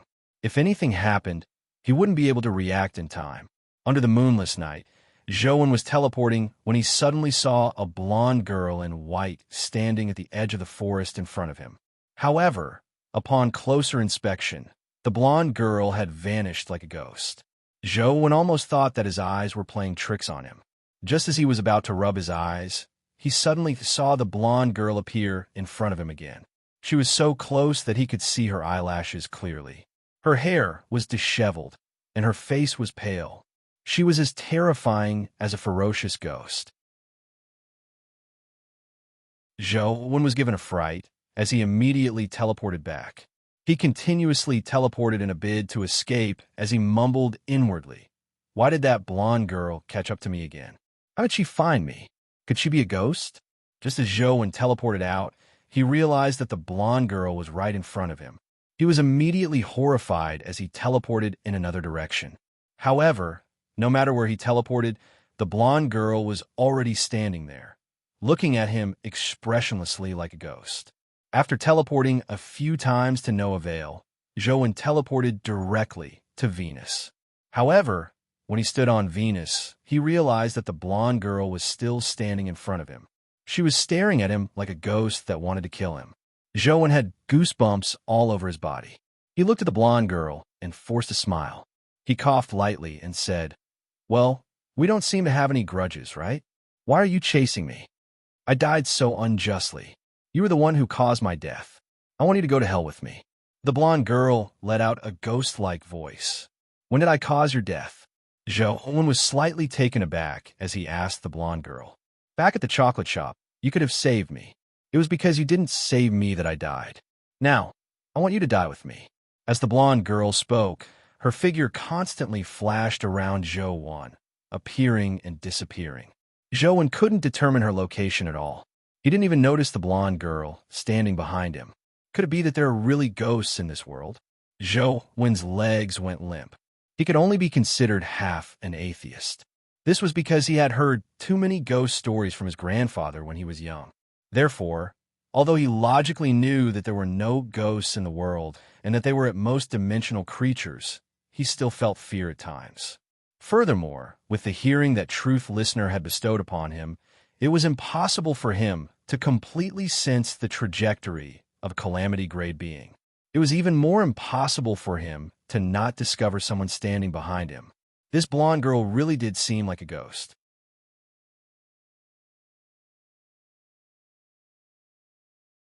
Chapter 1353. I died so miserably. I died so miserably. The blonde girl's hair was disheveled as she floated towards Joan. She let out a terrifying cry, making her look like a life-reaping ghost. Joan's heart palpitated as he couldn't help but take 2 steps back. He wanted to escape, but he couldn't think of where to run. The other party could keep up with his interstellar teleportation ability. No matter where he ran, he couldn't escape. When a person was forced to the extreme, they sometimes didn't know fear. Or it could be said that they were numb from fear. Joan was just about to fight with his life on the line when the blonde girl floated over like a life-reaping ghost. Perhaps it was because she was too excited or because she could scare Joan. She didn't pay attention to the side. As she floated in the air, she didn't notice that her long blonde hair had been hooked by a sharp rock that protruded from the side. As she charged forward, her hair was pulled, and she immediately fell to the ground in front of Joan. Joan looked at the blonde girl who had fallen to the ground. Their eyes met, and the air seemed to freeze. Swoosh! The blonde girl returned to the air as though she had teleported. As though nothing had happened, she continued floating towards Joan. She once again let out a cry of, "I died so miserably. I died so miserably." However, for some reason, Joan wasn't afraid at all. He even felt like laughing when he looked at the blonde girl. The blonde girl was clearly very terrifying. Joan was definitely no match for her, but he couldn't feel the same fear as before. Furthermore, Joan could tell that the blonde girl seemed to have some concerns. She only circled around him to scare him, but she didn't really want to attack him. Otherwise, with the strength the blonde girl had displayed, she could have attacked him from behind without anyone noticing. There was no need for her to go through so much trouble. Indeed, Joan stood rooted to the ground. The blonde girl only circled around him, letting out terrifying cries. Apart from that, she didn't do anything else. "Then what should I do to let you die in peace?" Joan felt that he should give her a way out. After all, she was a big shot. If she really couldn't get out of this embarrassing situation, she might really kill him to vent her anger. The blonde girl immediately stopped when she heard Joan. She pointed at the candy box in Joan's pocket and said without hesitation, "Tell me, where did your candy box come from?" The golden-haired girl was too inexperienced and immediately exposed her purpose. Joan was slightly taken aback as he sized up the blonde girl. He seemed to think of something as he blurted out, "You're Tian, right? How would you know? I'm not the beautiful and adorable Tian. You got the wrong person." The blonde girl waved her hands in a hurry to explain. "That's such a pity. I found this candy box in Tian's hut and thought that it belonged to her. I've been wanting to return it to the beautiful and adorable Tian, but I haven't been able to find her." Joan took out the candy box and held it in his hand. "Which hut did you find it in?" Tian quickly asked. On a doll in the Chaos Hut. Zhou had already guessed that the blonde girl was most likely Tian. Thinking back to what the woman in the wooden hut had said, Zhou roughly knew that the blonde girl was the truly terrifying existence the woman had mentioned. You're lying. How can my doll steal the candy box? Tian said in disbelief. That terrifying doll is just a toy doll? What's the background of this Tian? A dimensional zone like the Time Hut is actually named after her. As Zhou thought, he said, why would I lie? Even if I casually said that I picked it up from the table, you wouldn't be able to tell the truth. Besides, if I didn't find it on a doll, how would I know that there was a doll there? Tian was taken aback by the question. After careful thought, she realized that it was indeed the case. Give me the candy box. Tian extended her hand. I can't give you the candy box. Zhou took back the candy box and shook his head. Why can't you give it to me? It's not yours, Tian said. It's not mine, but it's not yours either. This is the beautiful, kind, and adorable Tian's candy box. When I was in the Chaos Hut, my life was in danger, and I was almost in a desperate situation. Just as I was about to give up, it was this candy box that gave me hope. It gave me the courage to continue on my path, allowing me to come out alive. I must return it to the gentle and kind Tian with my own hands. Even if you want to kill me, I won't give it to you. Zhou had been with Li Xian and the antelope for a long time, so he had clearly been led astray by them. Tian's face blushed slightly. Her domineering aura seemed to dissipate. Did you eat the lemon candy inside? Tian asked Zhou, pretending as though nothing had happened. What lemon candy? I only got an empty box. Zhou shook his head. That's strange. Although lemon candy has the ability to break through the natural order of life, it shouldn't be useful against a doll. Tian frowned in thought. She originally imagined that the candy box had been lost in the Time Hut, but it turned out to be in the Chaos Hut. Furthermore, it was in her doll's hands. In that case, it didn't seem as simple as losing it. There was no reason she couldn't find it in the Chaos Hut. Back then, there was only one possibility for her not to find the candy box. Someone had hidden it. Back then, the only people in the Time Hut were her, little chrysanthemum, Yana, the space-time piglet, and the doll.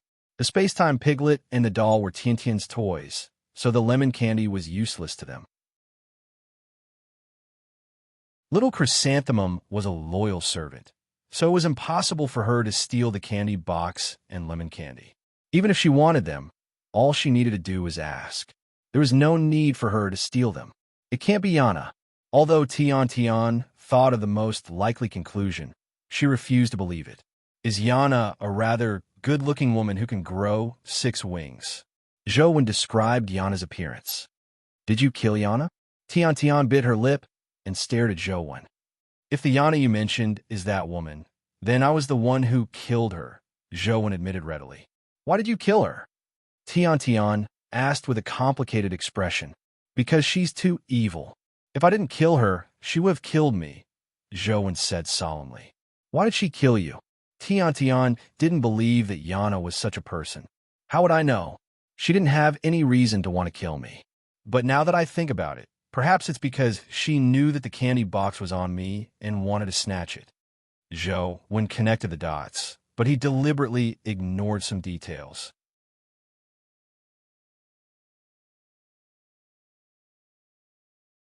Chapter 1354. Tian was in a dilemma. She felt that since Yana was her friend, it was unlikely that she would steal her candy box.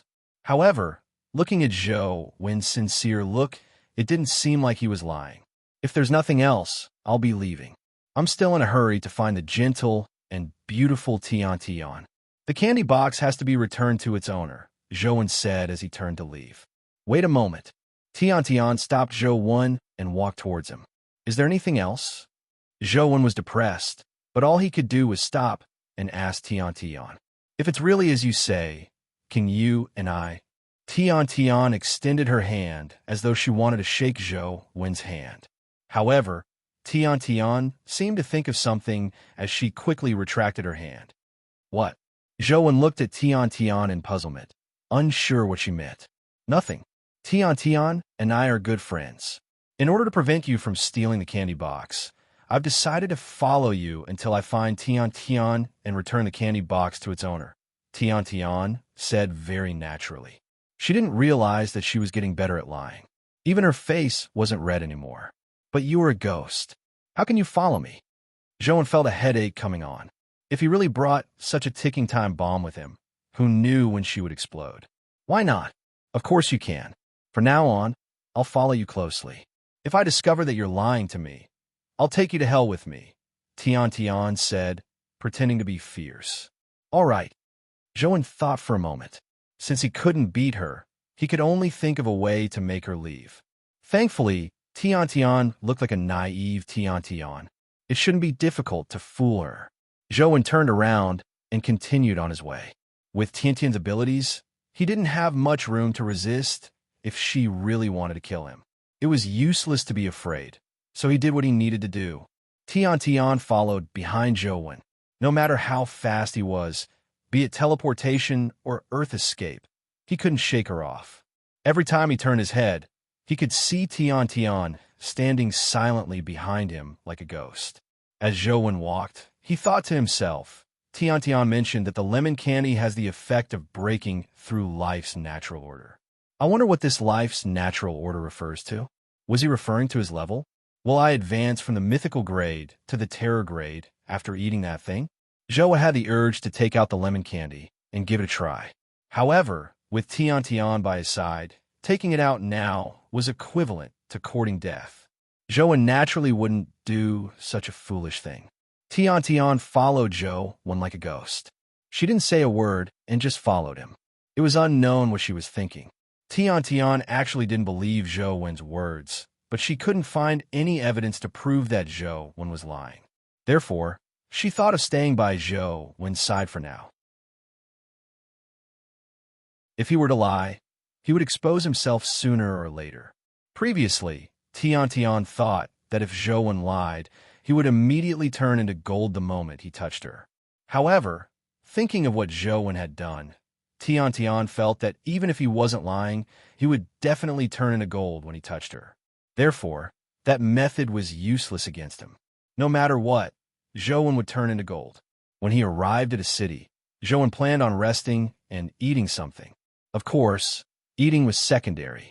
The main reason was that he didn't dare bring Tian Tian back to Luoyang. He needed to consider it again. Zhou walked on the streets for a while and chose a dessert shop.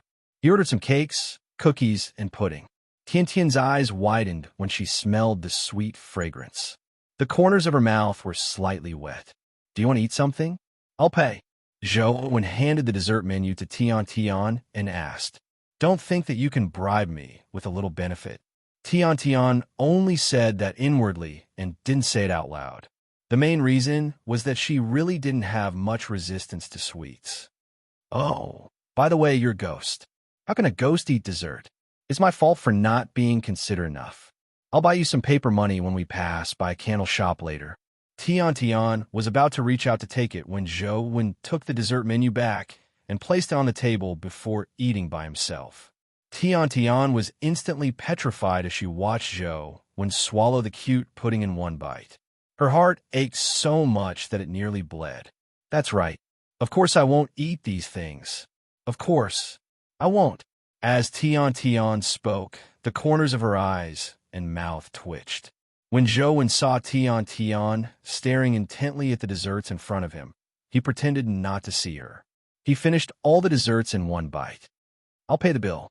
Wait for me outside, Zhou said as he walked to pay the bill. Tian Tian wanted to eat, but she couldn't. It was a life worse than death.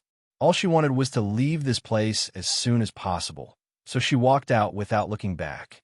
Soon, Zhou walked out as well. Tian Tian saw that Zhou was holding a box in his hand. With her X-ray vision, she saw that it was an extremely beautiful mini cake.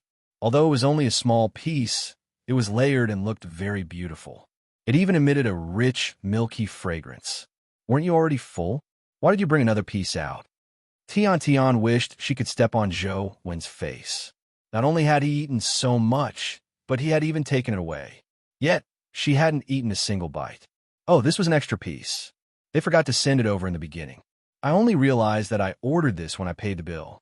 I can't eat it, so I had to take it away, Zhouan said as he suddenly handed the bag to Tian Tian. Tian Tian was immediately delighted as she thought to herself, is he giving it to me to eat? Should I accept it?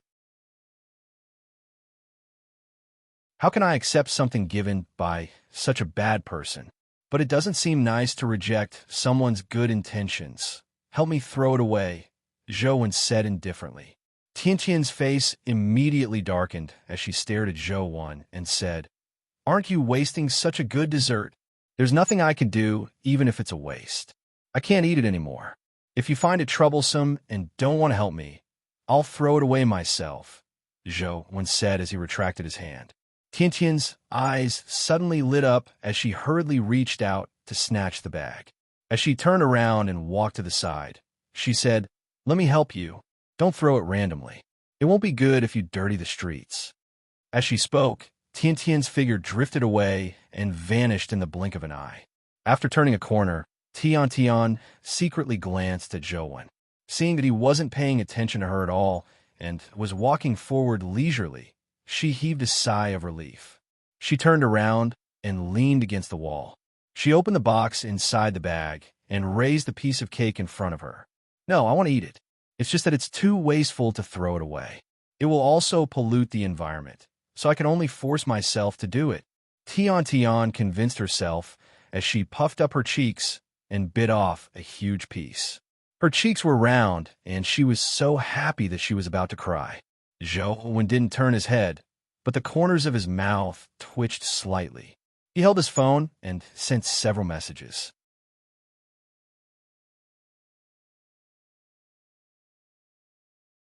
Chapter 1355.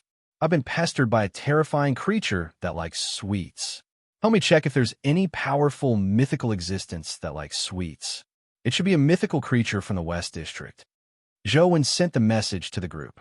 Old Zhou, good luck, Li Xian replied. I'll check now. Wait. This was in Sheng. A terrifying creature that likes sweets. What's a stinky man like you afraid of? Hui Haifeng teased. An hour. Gu Dian's reply was quite reliable. Apart from liking sweets, is there any other information? Wang Lu also replied. Do you need me to help you? Zhang Yuji's answer was very direct. Where is it? I'll be there right away. Feng Qiuyan was very straightforward. Coach, wait for me. Ming Xiu also sent a message.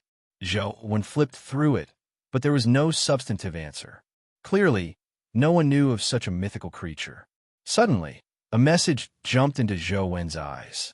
When he saw the flashing flower avatar, his heart skipped a beat. With a flower as the image, it was naturally the arch. Zhouan hurriedly clicked on it. Is a blonde girl? Zhouan was overjoyed when he saw the Thearch's message. From the looks of it, the arch knew Tian Tian. Yes, do you know her origins? Zhouan hurriedly replied, while Tian Tian was still tasting the cake. Prepare for your death as soon as possible. If there's anything you want to eat, quickly eat it. If you have any unfulfilled wishes, yes, you probably won't be able to fulfill them in time. The Thearch's message left Zhouan shuddering in fear. The arch, don't tell me you want to continue the previous transaction with me? Only by trading with you can I live? Zhouan replied. There's no need for any transaction. What transaction can I make with a dead person? The arch quickly replied. This time, Zhouan really felt that something was amiss. The arch didn't think of taking the opportunity to trade with him. It seemed to be a little serious. What's her background? Zhouan asked directly. The arch didn't answer. Instead, she asked Zhouan, do you have faith? Zhouan was taken aback when he saw this. He didn't know what his faith had to do with this matter. However, after careful thought, he couldn't say if he had faith or not. If he had faith, he didn't believe in any religion, nor did he pray to Buddha. At most, he would think of making a last-minute effort when he encountered danger. However, it wasn't right to say that he didn't have faith. Although Zhouan didn't worship ghosts or gods, he had his own beliefs. That depends on what you mean by faith. If you mean a religion, I don't have it, Zhou the Arch replied. That's good. The Arch replied ambiguously, leaving Zhouan confused. Even the God. You God, the Arch replied. God was Ba. Of course I've heard of it. I just don't know which religion the God you're talking about belongs to.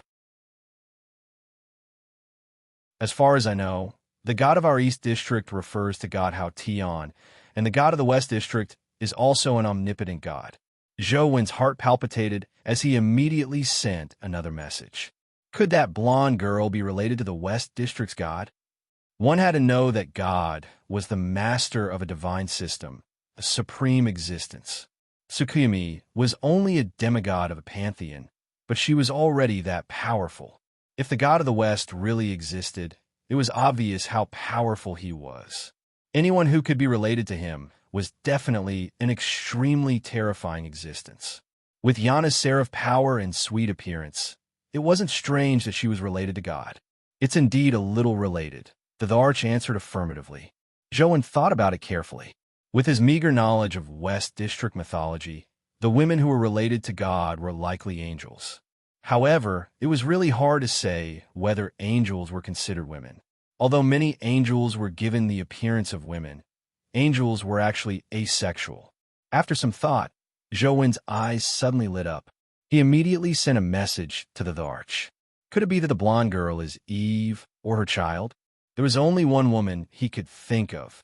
Furthermore, she was an existence that was an original sin. Your imagination is quite rich, but unfortunately, you guessed wrong. I'll give you 2 more chances. Guess again. The arch denied Zhou Wen's guess. I can't guess.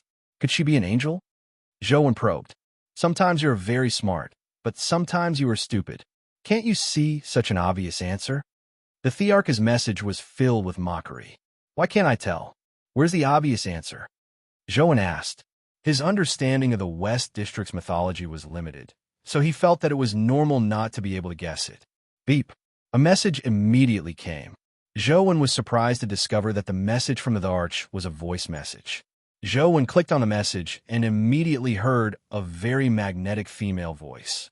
Upon hearing this voice, many images of a domineering woman surfaced in one's mind. Or perhaps it was the kind of high and mighty queen who sat on a throne with one leg wrapped in black stockings crossed. However, Zhou Wen wasn't in the mood to appreciate this voice because what the voice said left him stunned. I've already told you your name, but you ignored it. One idiot. The corners of Zhou Wen's eyes twitched as he stared intently at the phone screen. The only name that the arch had mentioned was God. You mean that God is a blonde girl? And she especially likes sweets? Zhou Wen didn't believe it at all. What else? The arch mocked. Although I don't know much about the West District's God, I know that God is a trinity. The Father, the Son, and the Holy Spirit. However, there's no holy maiden. How can God be a girl? Zhou Wen felt that the arch might be fooling him. It doesn't matter if you believe me or not, because you're doomed. So enjoy the remaining time you have. Also, let me give you a friendly reminder. Don't touch her body no matter what. Don't touch her under any circumstances. With that said, the arch went offline. Even her profile picture darkened. God is a blonde girl who likes sweets? Zhou Wen had a nagging feeling that it was unreal. No matter how he looked at it, Tian didn't look like God. If God is really a silly blonde girl, wouldn't the world be in chaos? Zhou Wen thought.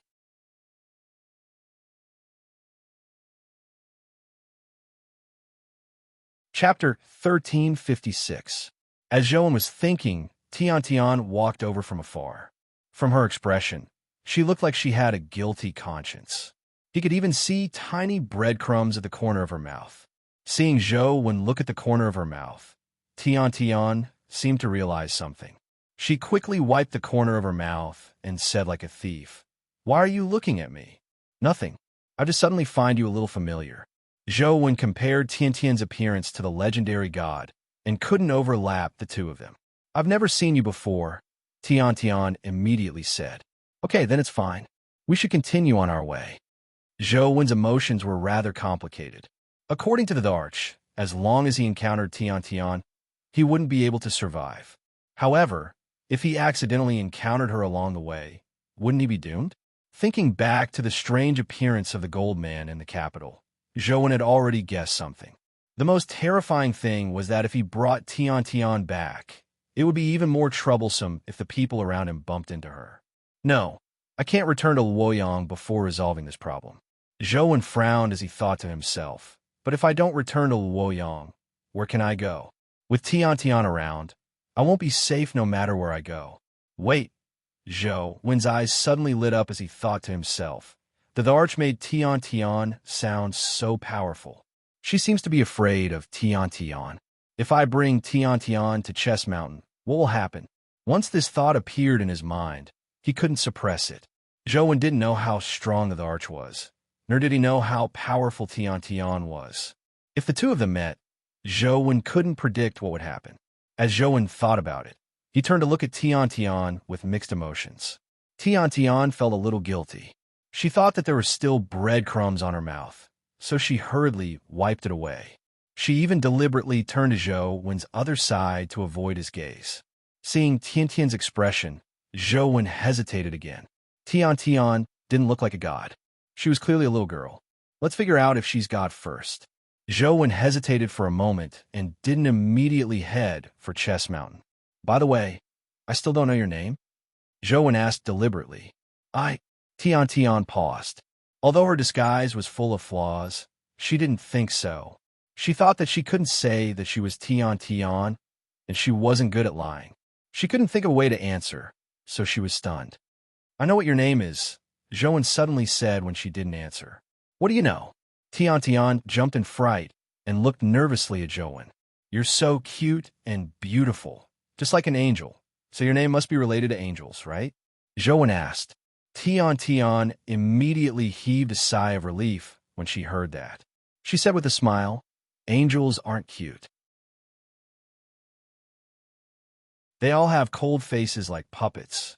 Not all of them. A few of them are quite interesting. Which ones?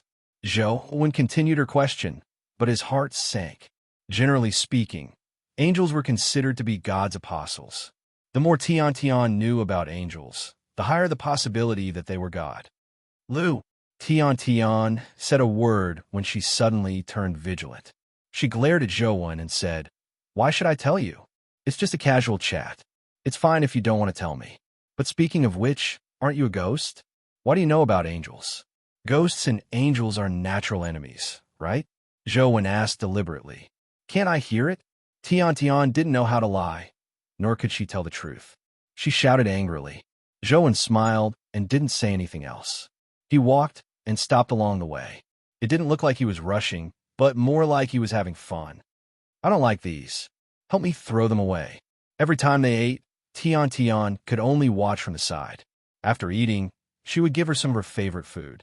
Tian was just too easy to see through. What she liked and disliked was written all over her face. You're being too wasteful. You'll go to hell. Although Tian said that, she was secretly delighted. Thankfully, he's such a wasteful person. Every time Tian secretly hid to eat, Zhou Wen could send and receive messages. Up to now, no one had found a Western mythical character who liked to eat sweets. There were a few fiendish demons, but they weren't presentable. Naturally, it was impossible for them to be Tian's true body. Young master, the matter with Tian has been settled.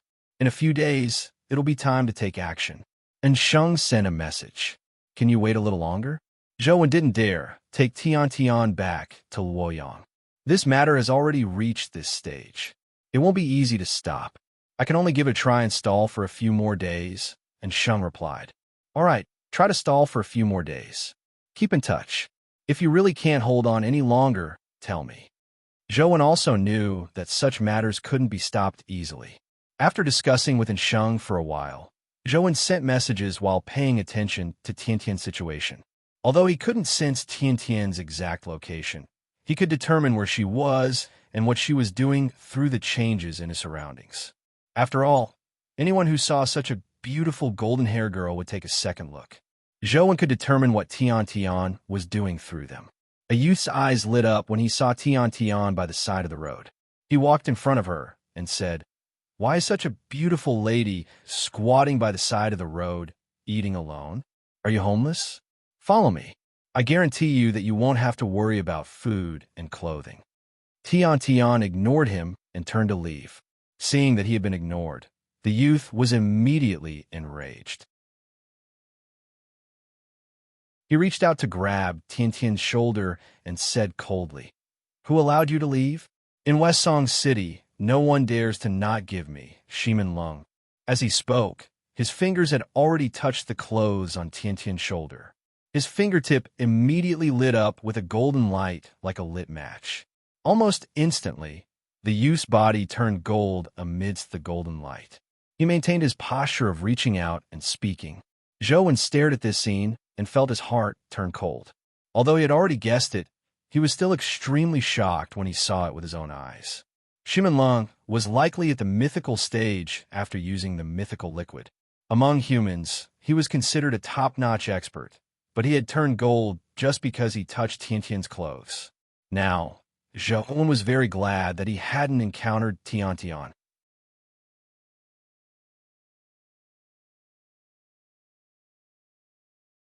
Chapter 1357.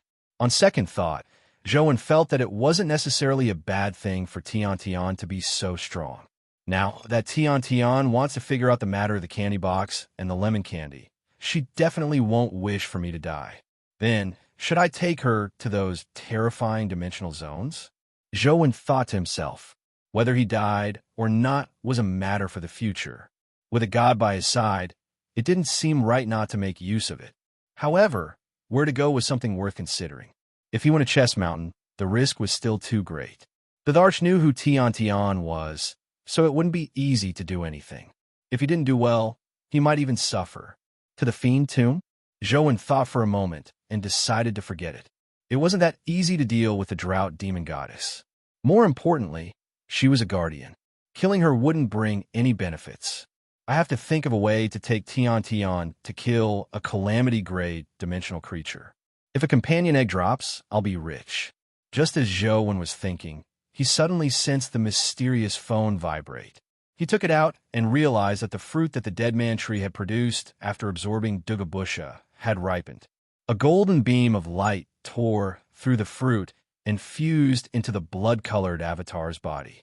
Zhou opened the blood-colored avatar's companion beast column and saw a new companion beast. To Zhou's surprise, the companion beast that the dead man tree transformed into after absorbing was somewhat related to its owner's appearance when they were alive. However, the companion beast that Dugabusha transformed into wasn't in a humanoid form. It wasn't even related to humans at all. It was a golden mirror with an oval surface. Its edges had a hollowed-out border, and its entire body was like golden glass. However, although the mirror looked smooth, one would realize that despite being flat, it felt like a diamond had been cut. It was as though there were many different angles. When a person stood in front of the mirror, the figure inside would be fragmented and distorted. It was impossible to tell that it was a person. Soul Reflection Mirror. Mortal, evolvable, strength, 11 speed, 11 constitution, 11 essence energy, 11 talent skill, soul cleansing divine light companion form. Mirror Zhou was first taken aback before he was overjoyed. Although he didn't know what abilities the Life Providence, Life Soul, and Wheel of Destiny would have after the Soul Reflection Mirror, or if they were very powerful, just the soul cleansing divine light was worth nurturing. Zhou had previously heard of this skill from Dugabusha. It was an ability that could directly attack the soul and cleanse a human soul. The so-called cleansing was not to purify one's soul and make one true, kind, and beautiful. Instead, it was to wash away one's memories and make one forget the past. There is also the more advanced soul-extinguishing divine light, which could completely eliminate one's soul. If one was hit by the soul-extinguishing divine light, one would become an idiot in the best-case scenario, or even become a vegetable in the worst-case scenario. Zhou didn't have extravagant hopes for the soul annihilation divine light. Just the soul cleansing divine light was enough. This skill itself was already powerful enough. If the opponent was originally a life or death enemy, a sudden soul cleansing divine light would erase the opponent's memories. At that time, it might even be possible to trick the opponent into becoming his son. What kind of overpowered skill was this? It was practically a godly brainwashing skill. Zhou thought as he glanced at Tiantian. It would be best if he could brainwash Tiantian and make her forget about avenging Yana. Then, all the problems would be resolved. Of course, Zhou knew very well that it was impossible. Now, the soul-cleansing divine light was only at the mortal stage, so it probably wasn't very useful. Even if it could advance to the terror grade, it was still unknown if it could be effective against a big shot like Tian. However, it was at least a glimmer of hope. In the future, it might be useful if he slowly raised its level.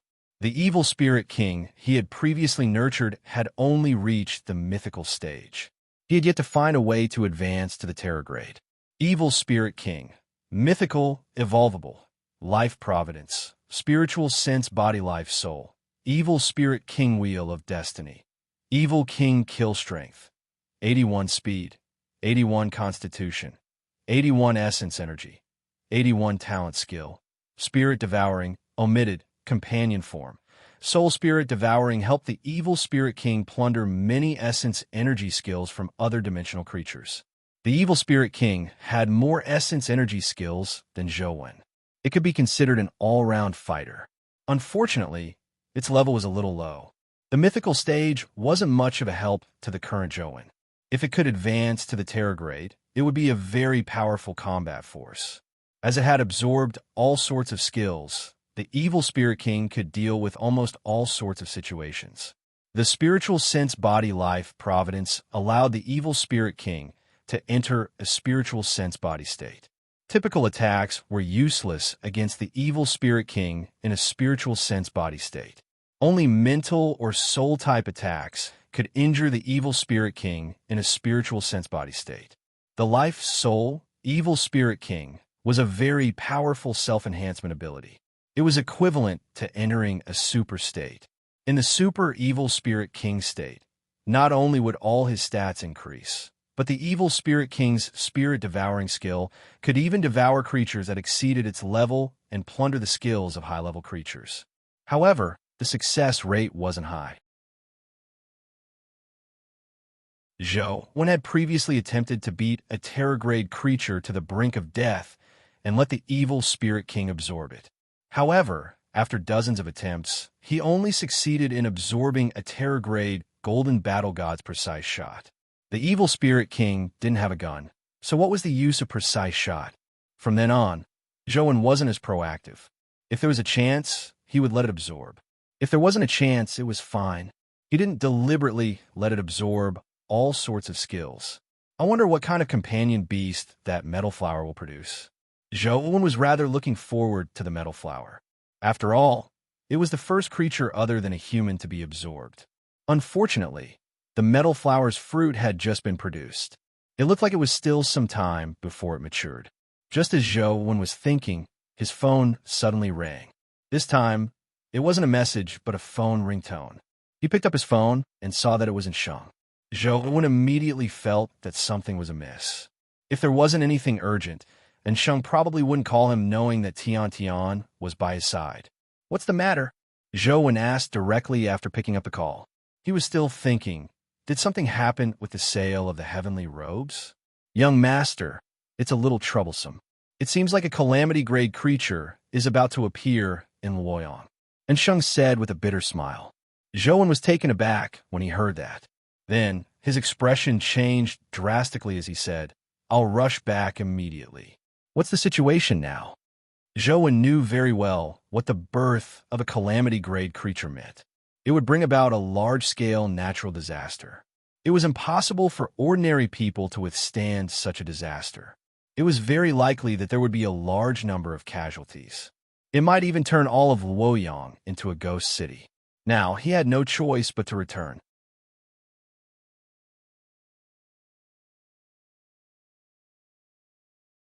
Chapter 1358. The situation wasn't as bad as Zhou imagined. This was because Luoyang's defenses and emergency response capabilities were very strong. Furthermore, there were only signs of a natural disaster. The true natural disaster had yet to descend, so the losses weren't great. However, some ordinary citizens were injured, and the death toll was still in the single digits. This was also thanks to the Sunset Army's quick reaction. The signs of natural disaster didn't come from Dragon Gate Grotto, but a problem with Luoyang City itself. Recently, Ancient soldiers could often be seen in the ancient city ruins. In the beginning, they thought that they had broken out of a dimensional zone. Later, they realized that the ancient soldiers had crawled out from beneath the ancient city. All of them burrowed out of the ground like ghosts, and their numbers increased. Only then did they realize that something was amiss. After Sheng, Qin Wufu, and company's investigations, they confirmed that it was a sign of a calamity-grade creature appearing. But up to now, they hadn't determined what kind of calamity creature it was, nor did they know which dimensional zone it came from. Luoyang was known as the ancient capital of 13 dynasties. The ancient city ruins were piled on top of each other. No one knew how many soldiers and emperors were buried beneath them. From the appearance of the ghost soldiers, the armor and clothes they wore were different. They came from all ages, so it was difficult to determine who had triggered the ghost soldiers to appear. Logically speaking, no matter how powerful the emperors and generals of ancient times were, they were only human forces. They weren't even mythical, much less a calamity. However, all the signs pointed to the imminent birth of a calamity-grade creature related to the ancient soldiers. Sheng and company had checked a lot of historical information, but they failed to find out who the calamity-grade creature was. This was because the ghost soldiers that appeared weren't very high level. Some of the ghost generals were only at the epic stage. Occasionally, a mythical general would appear. The Sunset Army was still able to control the situation, but with the passage of time, under the influence of the calamity-grade creature, the ghost soldiers and generals' levels would increase. When the calamity-grade creature appeared, it would form a terrifying military disaster. When that happened, it would probably be difficult to defend Luoyang. Zhou didn't have the confidence to defeat a calamity-grade creature, but when he thought of Tian by his side, Zhou felt that there was still a chance. Even God is standing by my side. I don't believe that I can't deal with a mere calamity. Zhou didn't continue wandering around aimlessly as he headed straight for Luoyang with Tian. He couldn't be bothered anymore. Tian had been following Zhou the entire time, hoping to discover his flaws and find out the truth behind the candy box. Therefore, she naturally wouldn't give up. Zhou hadn't returned to Luoyang. When he arrived near Luoyang, he saw a group of armored soldiers wandering the forest with spears. The armors of the soldiers were all tattered, and their bodies looked like zombies. They were ugly, and there were many rotting places on their bodies. However, they were not as stiff as zombies. Not only could they move freely, but they were also very agile. When the soldiers saw Zhou, they immediately rushed forward. Zhou slapped the air, instantly smashing a few soldiers into pieces as flesh and blood splattered to the ground. However, one of the ancient soldiers, who had half his body severed and only had his upper body left, was crawling towards Zhou with both hands. It looked extremely strange. Zhou struck out again, causing the ancient soldier's body to explode before killing him. This place is still dozens of kilometers away from Luoyang City. Even soldiers have appeared here. From the looks of it, the premonitions of the calamity are getting worse. Zhou continued rushing towards Luoyang City. Along the way, he saw more and more ancient soldiers. In the end, there were too many of them, and he couldn't kill them all in a short period of time. Zhou ignored them and continuously teleported towards the city. Now, the area around Luoyang seemed to have turned into an ancient battlefield. There were ancient soldiers that resembled humans and ghosts everywhere. The closer he was to the city, the more ancient soldiers there were.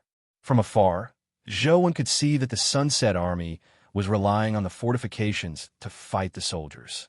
The sound of gunfire was endless.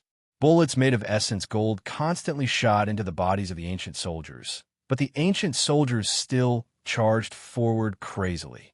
Only after firing many bullets could they be knocked to the ground.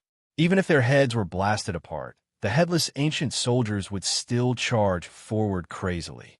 The best way to kill them was to pierce their hearts. As long as their hearts were blasted apart, the ancient soldiers would fall to the ground and never get up again.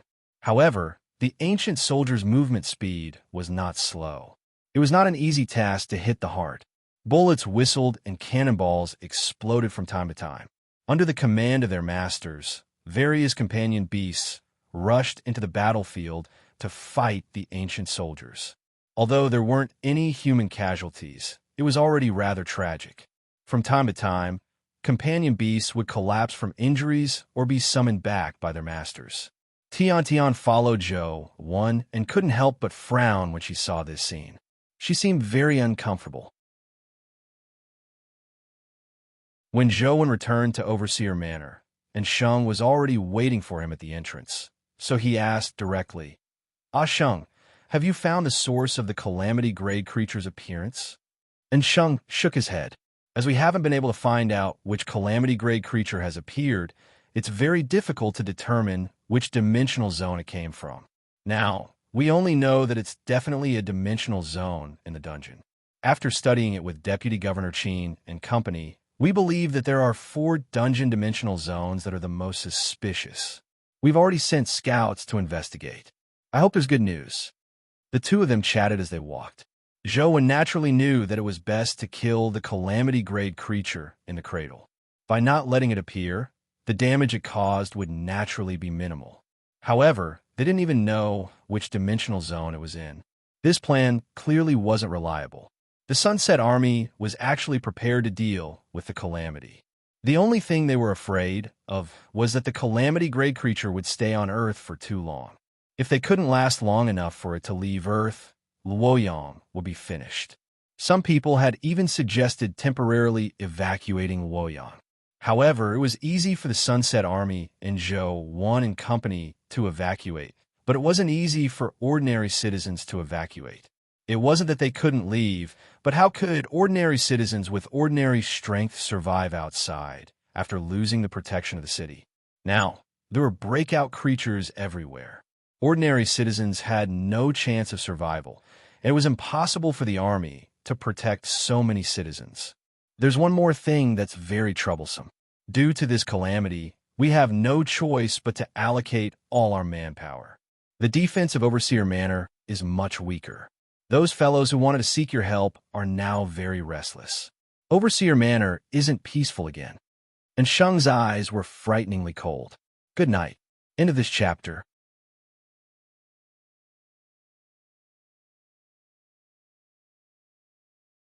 Chapter 1359. That's not a problem. Tell me first, what are the 4 possible dimensional zones? Zhou Wen knew quite a bit about dungeons, but as there were too many dimensional zones, he couldn't guess which one was possible. And Sheng said, after a few discussions between mythologists and historians, we believe that there are 4 dimensional zones that are most likely. The first is Luo Yi City. This city is deep in the dungeon. Up to now, it hasn't been completely explored. The area that humans have reached is only at the periphery. Zhou Wen thought for a moment and said, after King Wu conquered Zhou and Shang, he came to Luoyang and built a city named Luo Yi. During the Western Zhou dynasty, there were 2 capitals in one country. Luo Yi City experienced 10 emperors of the Western Zhou dynasty and 25 emperors of the Eastern Zhou dynasty. That era was the closest to the mythological era. If there were any emperors or generals in the mortal world who could cause a natural disaster, it would probably only happen in that era. And Sheng nodded. That's what we considered as well. The second dimensional zone is called Yang City. It's the lowest dimensional zone among the dungeons that have been discovered. Legend has it that Yu the Great, the founder of the Xia dynasty, set his capital in Luo Yang City. Back then, it was called Yang City. However, we have all heard of the legend of Yu the Great's flood control.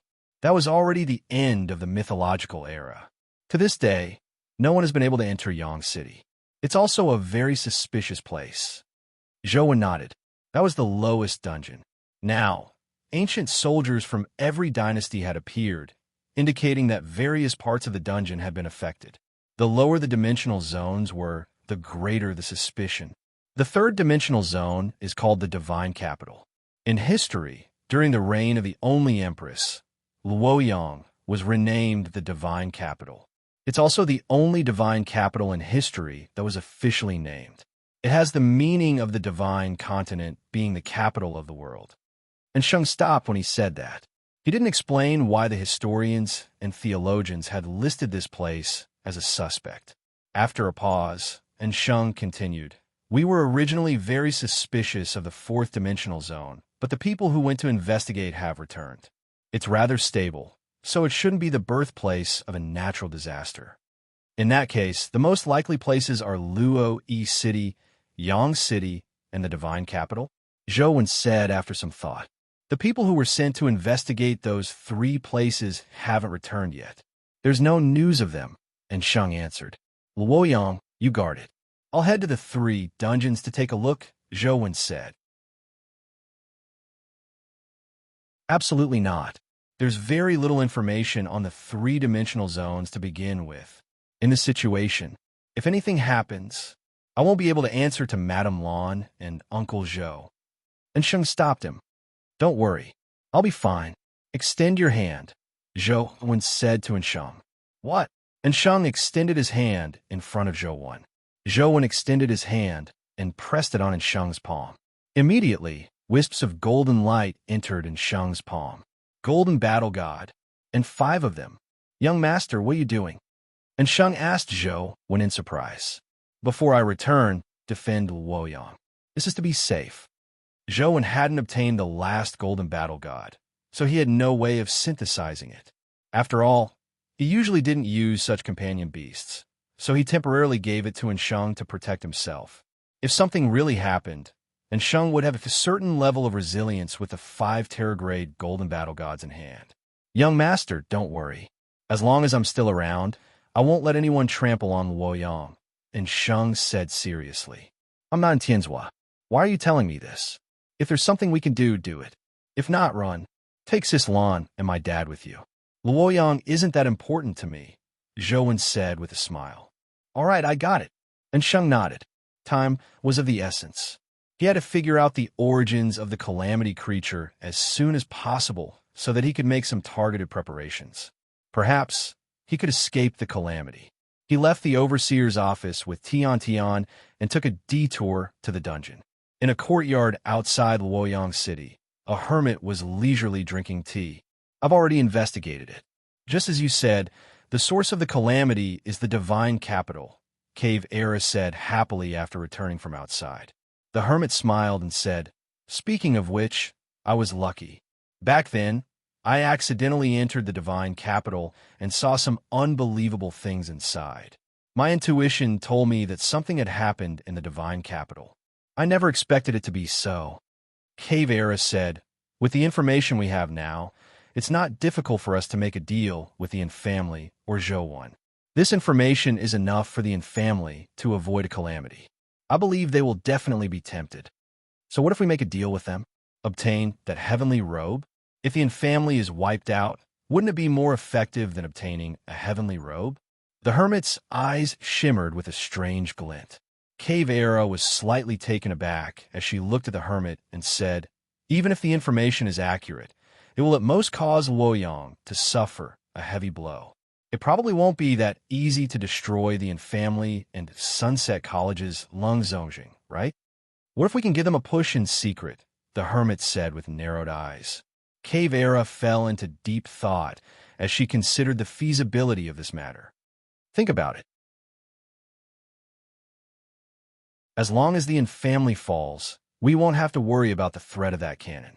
We can also get rid of troublesome fellows like Lung Zongjing and Zhou. Furthermore, we don't have to do anything ourselves.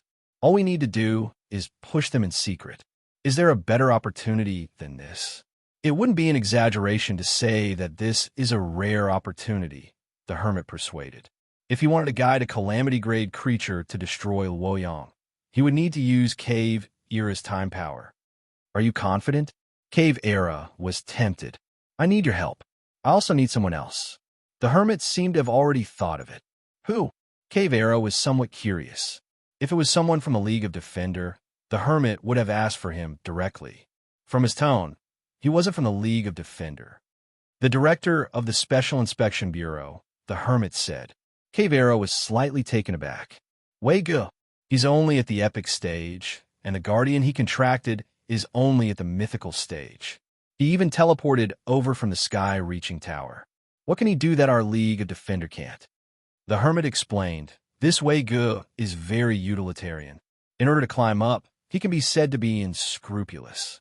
In the past few years, our League of Defender has been able to firmly control the Federation Senate. This person's ruthless methods have played a huge role.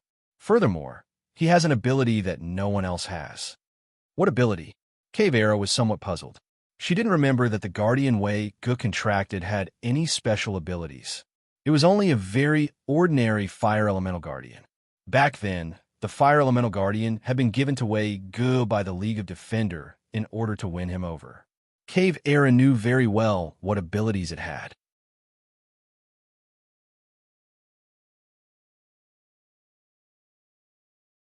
Chapter 1360.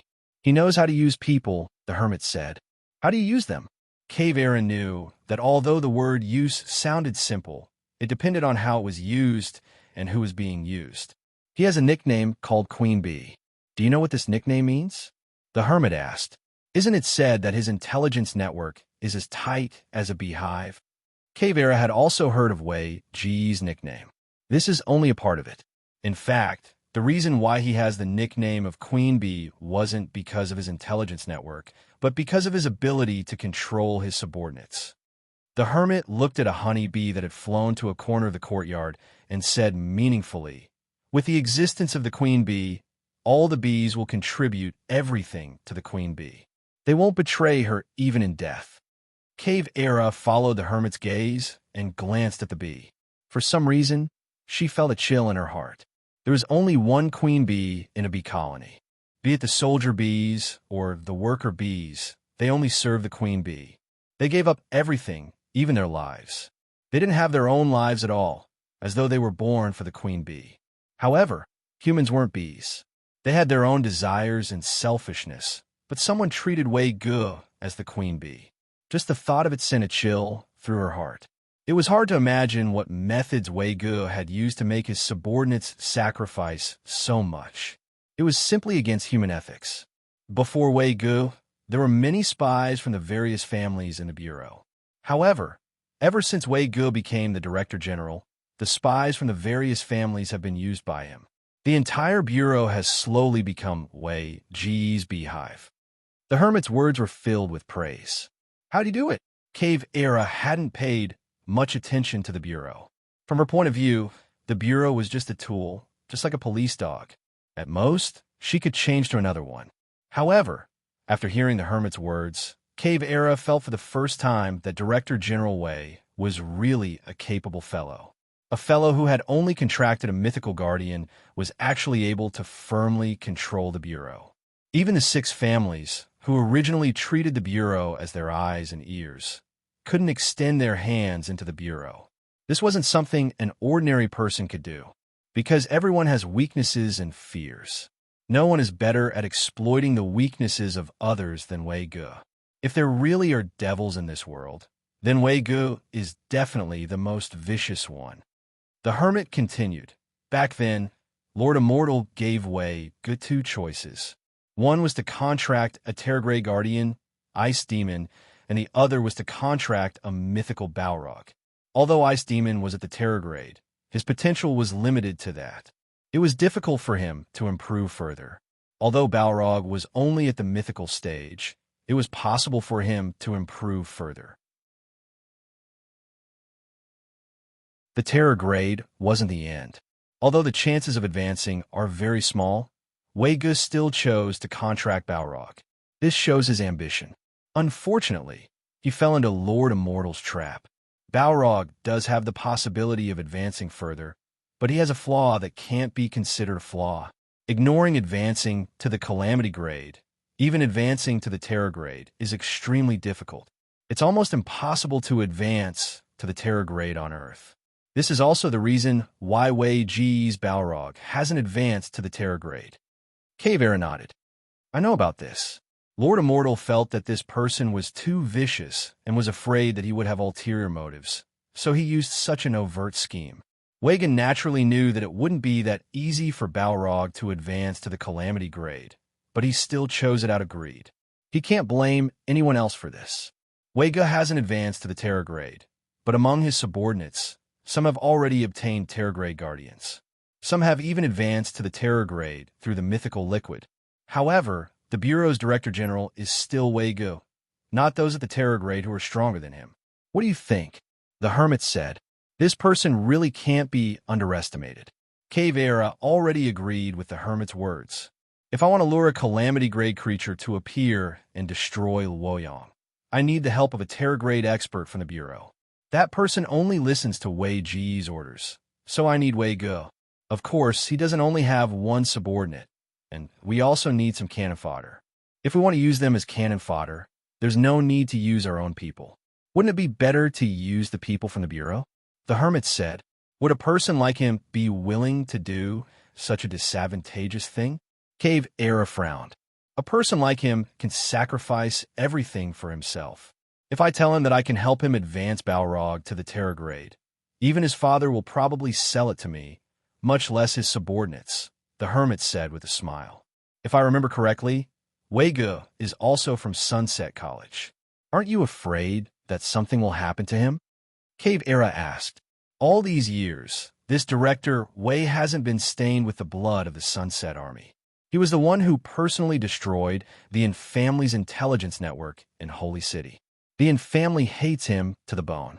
Of course, it's not just the Yin family.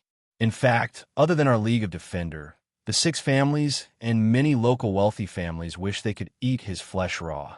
He has no way out and can only be our dog, the hermit said. In that case, call him over. Cave Era nodded slightly. In fact, although she wasn't in charge of such matters, she had heard of Director Wei's style of doing things. She didn't find anything wrong with it. It's not that easy for him to risk his life for us. I have to make a trip personally and let him see hope. As the hermit spoke, he stood up.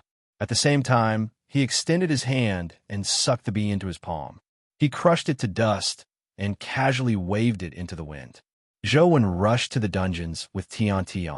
However, as there were too many dungeons and the entrances weren't all in the same place, Zhou decided to head to Luoyi City to take a look after some thought. That was the dimensional zone closest to the mythical era. If there were no problems there, he could head to Yang City, which was relatively close. As for the divine capital, there didn't seem to be any existences that could reach the calamity grade in that era. As for the supremacy of beauty, she probably wouldn't reach that level. Luoyi City was ancient and gloomy, like the dark Azura Hall in the underworld. Zhou had never been here before, but he had heard from Sheng that many humans who had come here to explore had failed to return alive. Luckily, some people had escaped, but they had only seen the periphery of the city. They all said that there was a terrifying force in the city that was invisible and had killed many of their companions. Now that he thought about it, it was definitely in existence above the terror grade. However, he didn't know what level it was. However, with Tian by his side, Zhou wasn't afraid even if it was at the calamity grade. Otherwise, he wouldn't have rashly come here. When he was outside the city gate, Zhou first searched to see if there was a tiny palm symbol and if he could download the dungeon. However, after circling around, he didn't see it. What are you looking for? Tian asked in puzzlement when she saw Zhou loitering at the door without entering.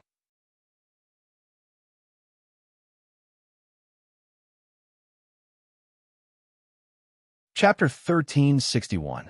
Let's see if there are any bad guys, Zhou said. Aren't you a bad guy? Tian looked at Zhou and asked in puzzlement. Let's see if there's anyone worse than me, Zhou casually explained before walking towards Luo City's gate. I don't think so, Tian mumbled. Zhou didn't say a word. When he looked up at the city gate, he suddenly saw a woman standing on top of the city gate tower. The woman stared at him expressionlessly. She looked extremely beautiful, but her coldness was frightening. Zhou was alarmed. He just looked at the city gate tower and didn't see anyone. Now that a woman had suddenly appeared, he couldn't help but focus. However, when he looked, he realized that the woman on top of the city gate tower had vanished. It made Zhou wonder if his eyes were playing tricks on him.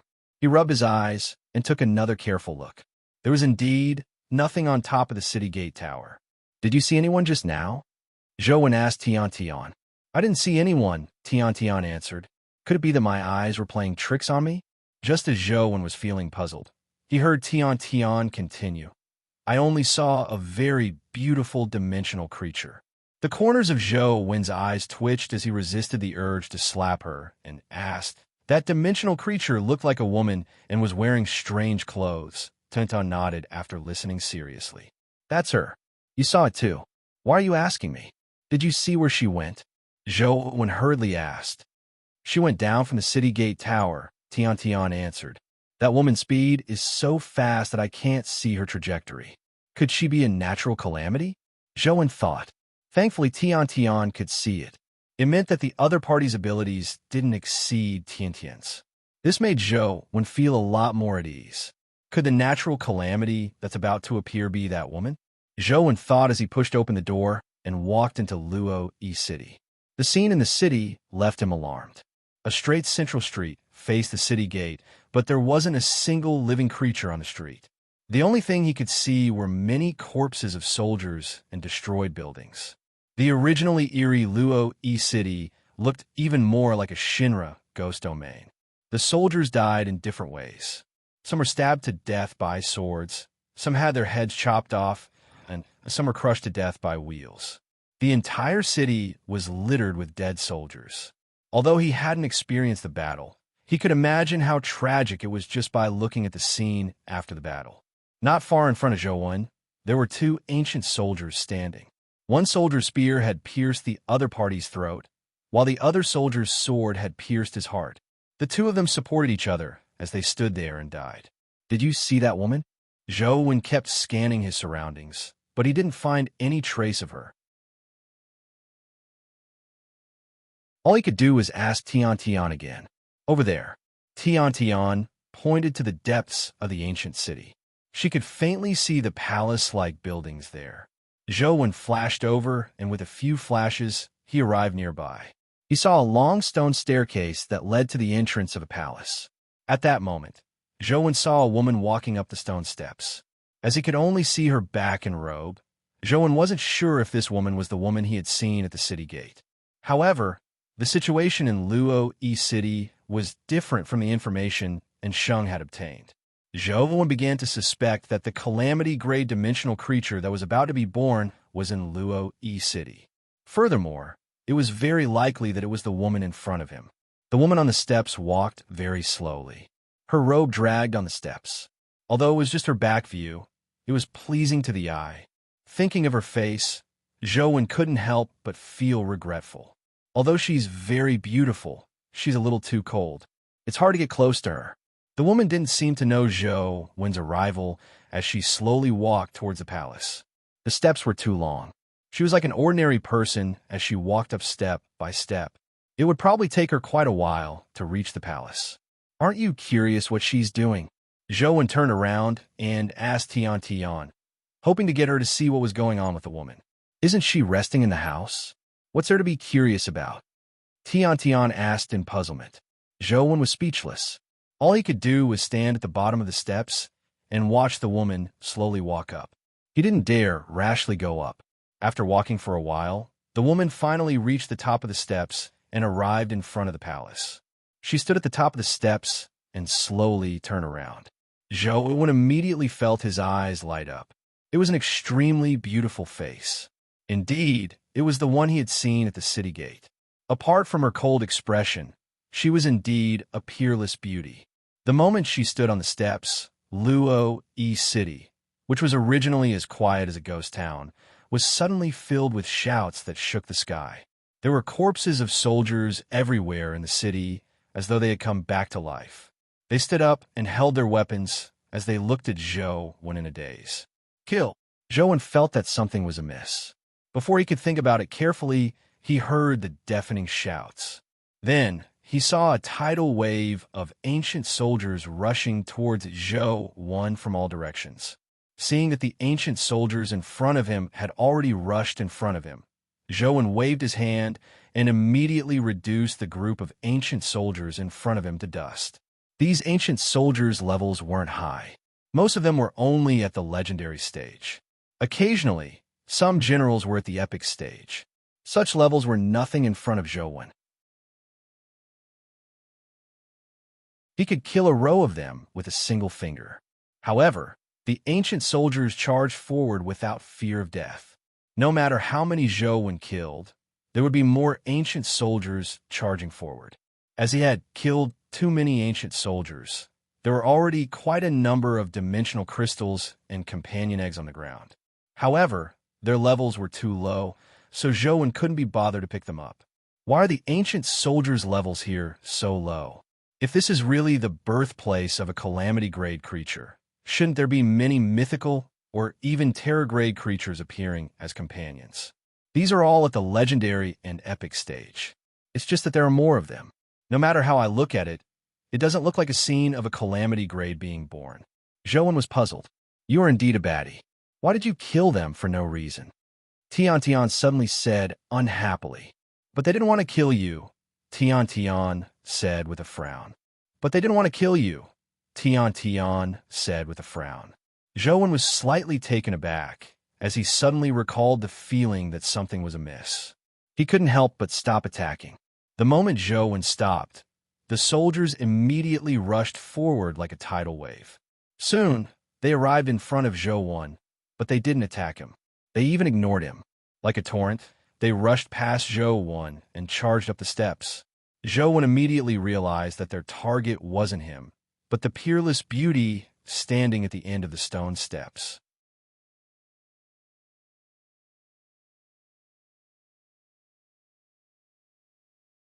Chapter 1362. The ancient soldiers rushed up the stairs like a swarm of ants, desperately charging at the beauty standing at the end of the stairs. It was as though the beauty had an endless hatred for them. Zhou was dumbfounded. It wasn't like he had never seen dimensional creatures fight dimensional creatures, but this was the first time he had seen dimensional creatures ignore humans who had killed many of their own kind and desperately try to kill another dimensional creature. As there were too many soldiers rushing over, Zhou had no choice but to fly into the air and watch the soldiers swarm over. The few generals at the front were about to reach the top of the stairs. They couldn't wait to leap up and stab the beauty with all sorts of weapons. The beauty didn't dodge in the face of the massive army. She only looked at the soldiers indifferently, as though none of this had anything to do with her. Just as the weapons were about to stab the beauty, the palace door behind her suddenly opened. Brilliant divine light shot out from inside, reducing the ancient soldiers to ashes the moment they came into contact with the divine light. The beauty remained motionless with her back facing the divine light like a fairy bathing in the morning light. The ant-like ancient soldiers, on the other hand, were like ghosts encountering light. They all screamed and turned into ashes. For a moment, Luoyi City was filled with rising gray smoke. The scene was gloomy and strange, yet it was a magnificent sight. Zhou gathered his strength to resist the brilliant divine light, but he realized that it didn't affect him at all when it shone on him.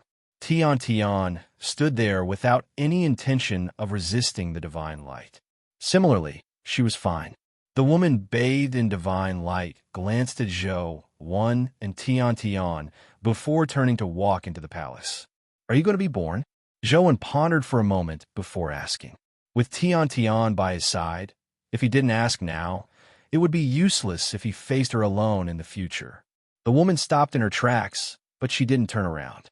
All she did was stand in the brilliant divine light and say, if I were to be born, it wouldn't be like this. With that said, the woman walked through the door. With a creak, the door automatically closed, isolating the world inside the palace from the outside once again. Without the light, Luoyi City immediately became gloomy and terrifying again. The ancient soldiers that weren't illuminated by the divine light finally seemed to regain their senses. After discovering Zhou, they roared and charged forward. The ordinary ancient soldiers were at the mythical stage at best, so Zhou didn't think much of them. With a casual wave of his hand, he reduced the approaching ancient soldiers to ashes, dropping quite a number of dimensional crystals. What does that woman mean? If she was born, things would not be like this. Based on what he said, it didn't seem like she was going to be born. However, there's something wrong with her words. Does she mean that if she were to appear, the disaster would be even more terrifying? Zhou couldn't help but feel worried. The appearance of a natural calamity had already plunged Luoyang into an abyss of suffering. If another one were to happen, Zhou felt that his days would be over. A place like Luoyang really isn't much. There are too many legends and dangers, Zhou thought as he glanced at Tian Tian. Seeing that she was unmoved, there was nothing he could do. He didn't want Tian Tian to help him kill the woman. He even wanted to rush into the palace and cleanse all the dimensional creatures inside to get rid of this future threat. However, Tian Tian didn't listen to him. She even had a grudge with him, so all Zhou could do was sigh.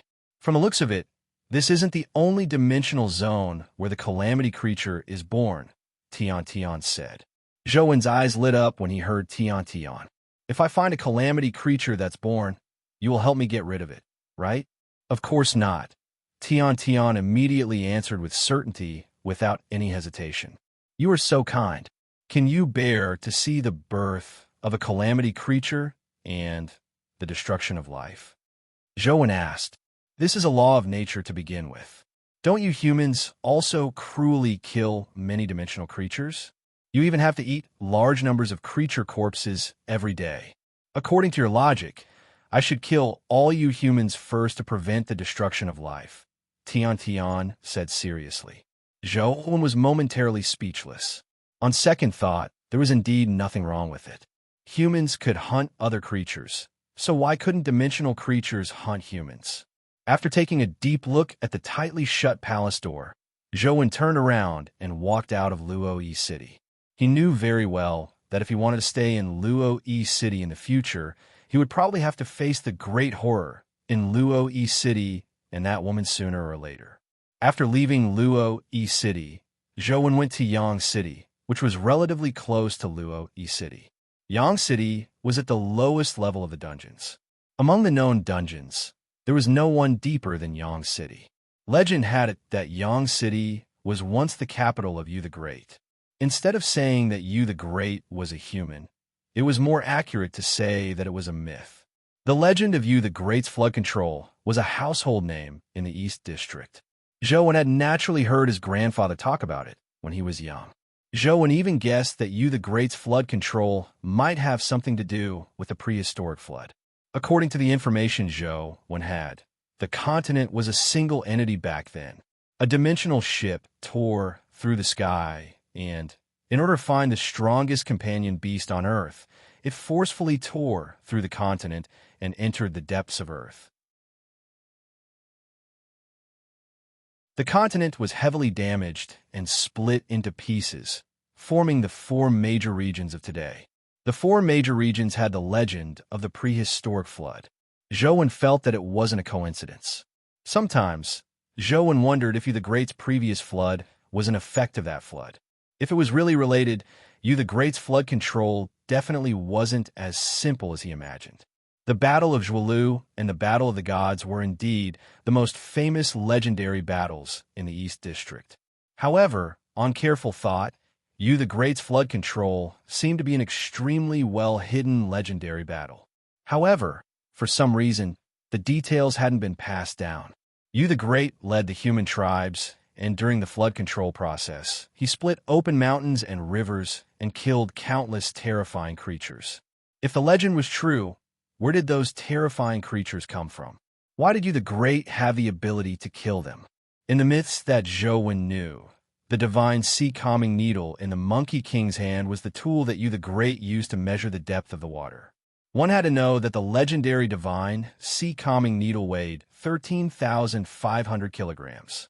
It was impossible for ordinary people to pick it up, much less use it to measure the depth of the water.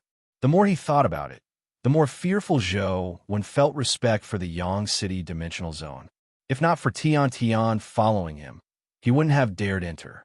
When he arrived at Yang City, which was the deepest underground, it was somewhat different from what Zhou had imagined. This city wasn't built with bricks or stones, but a city made of earth. You're tuning in to the Warrior Lore YouTube channel. Don't forget to subscribe and join us on this journey to catch the most captivating stories.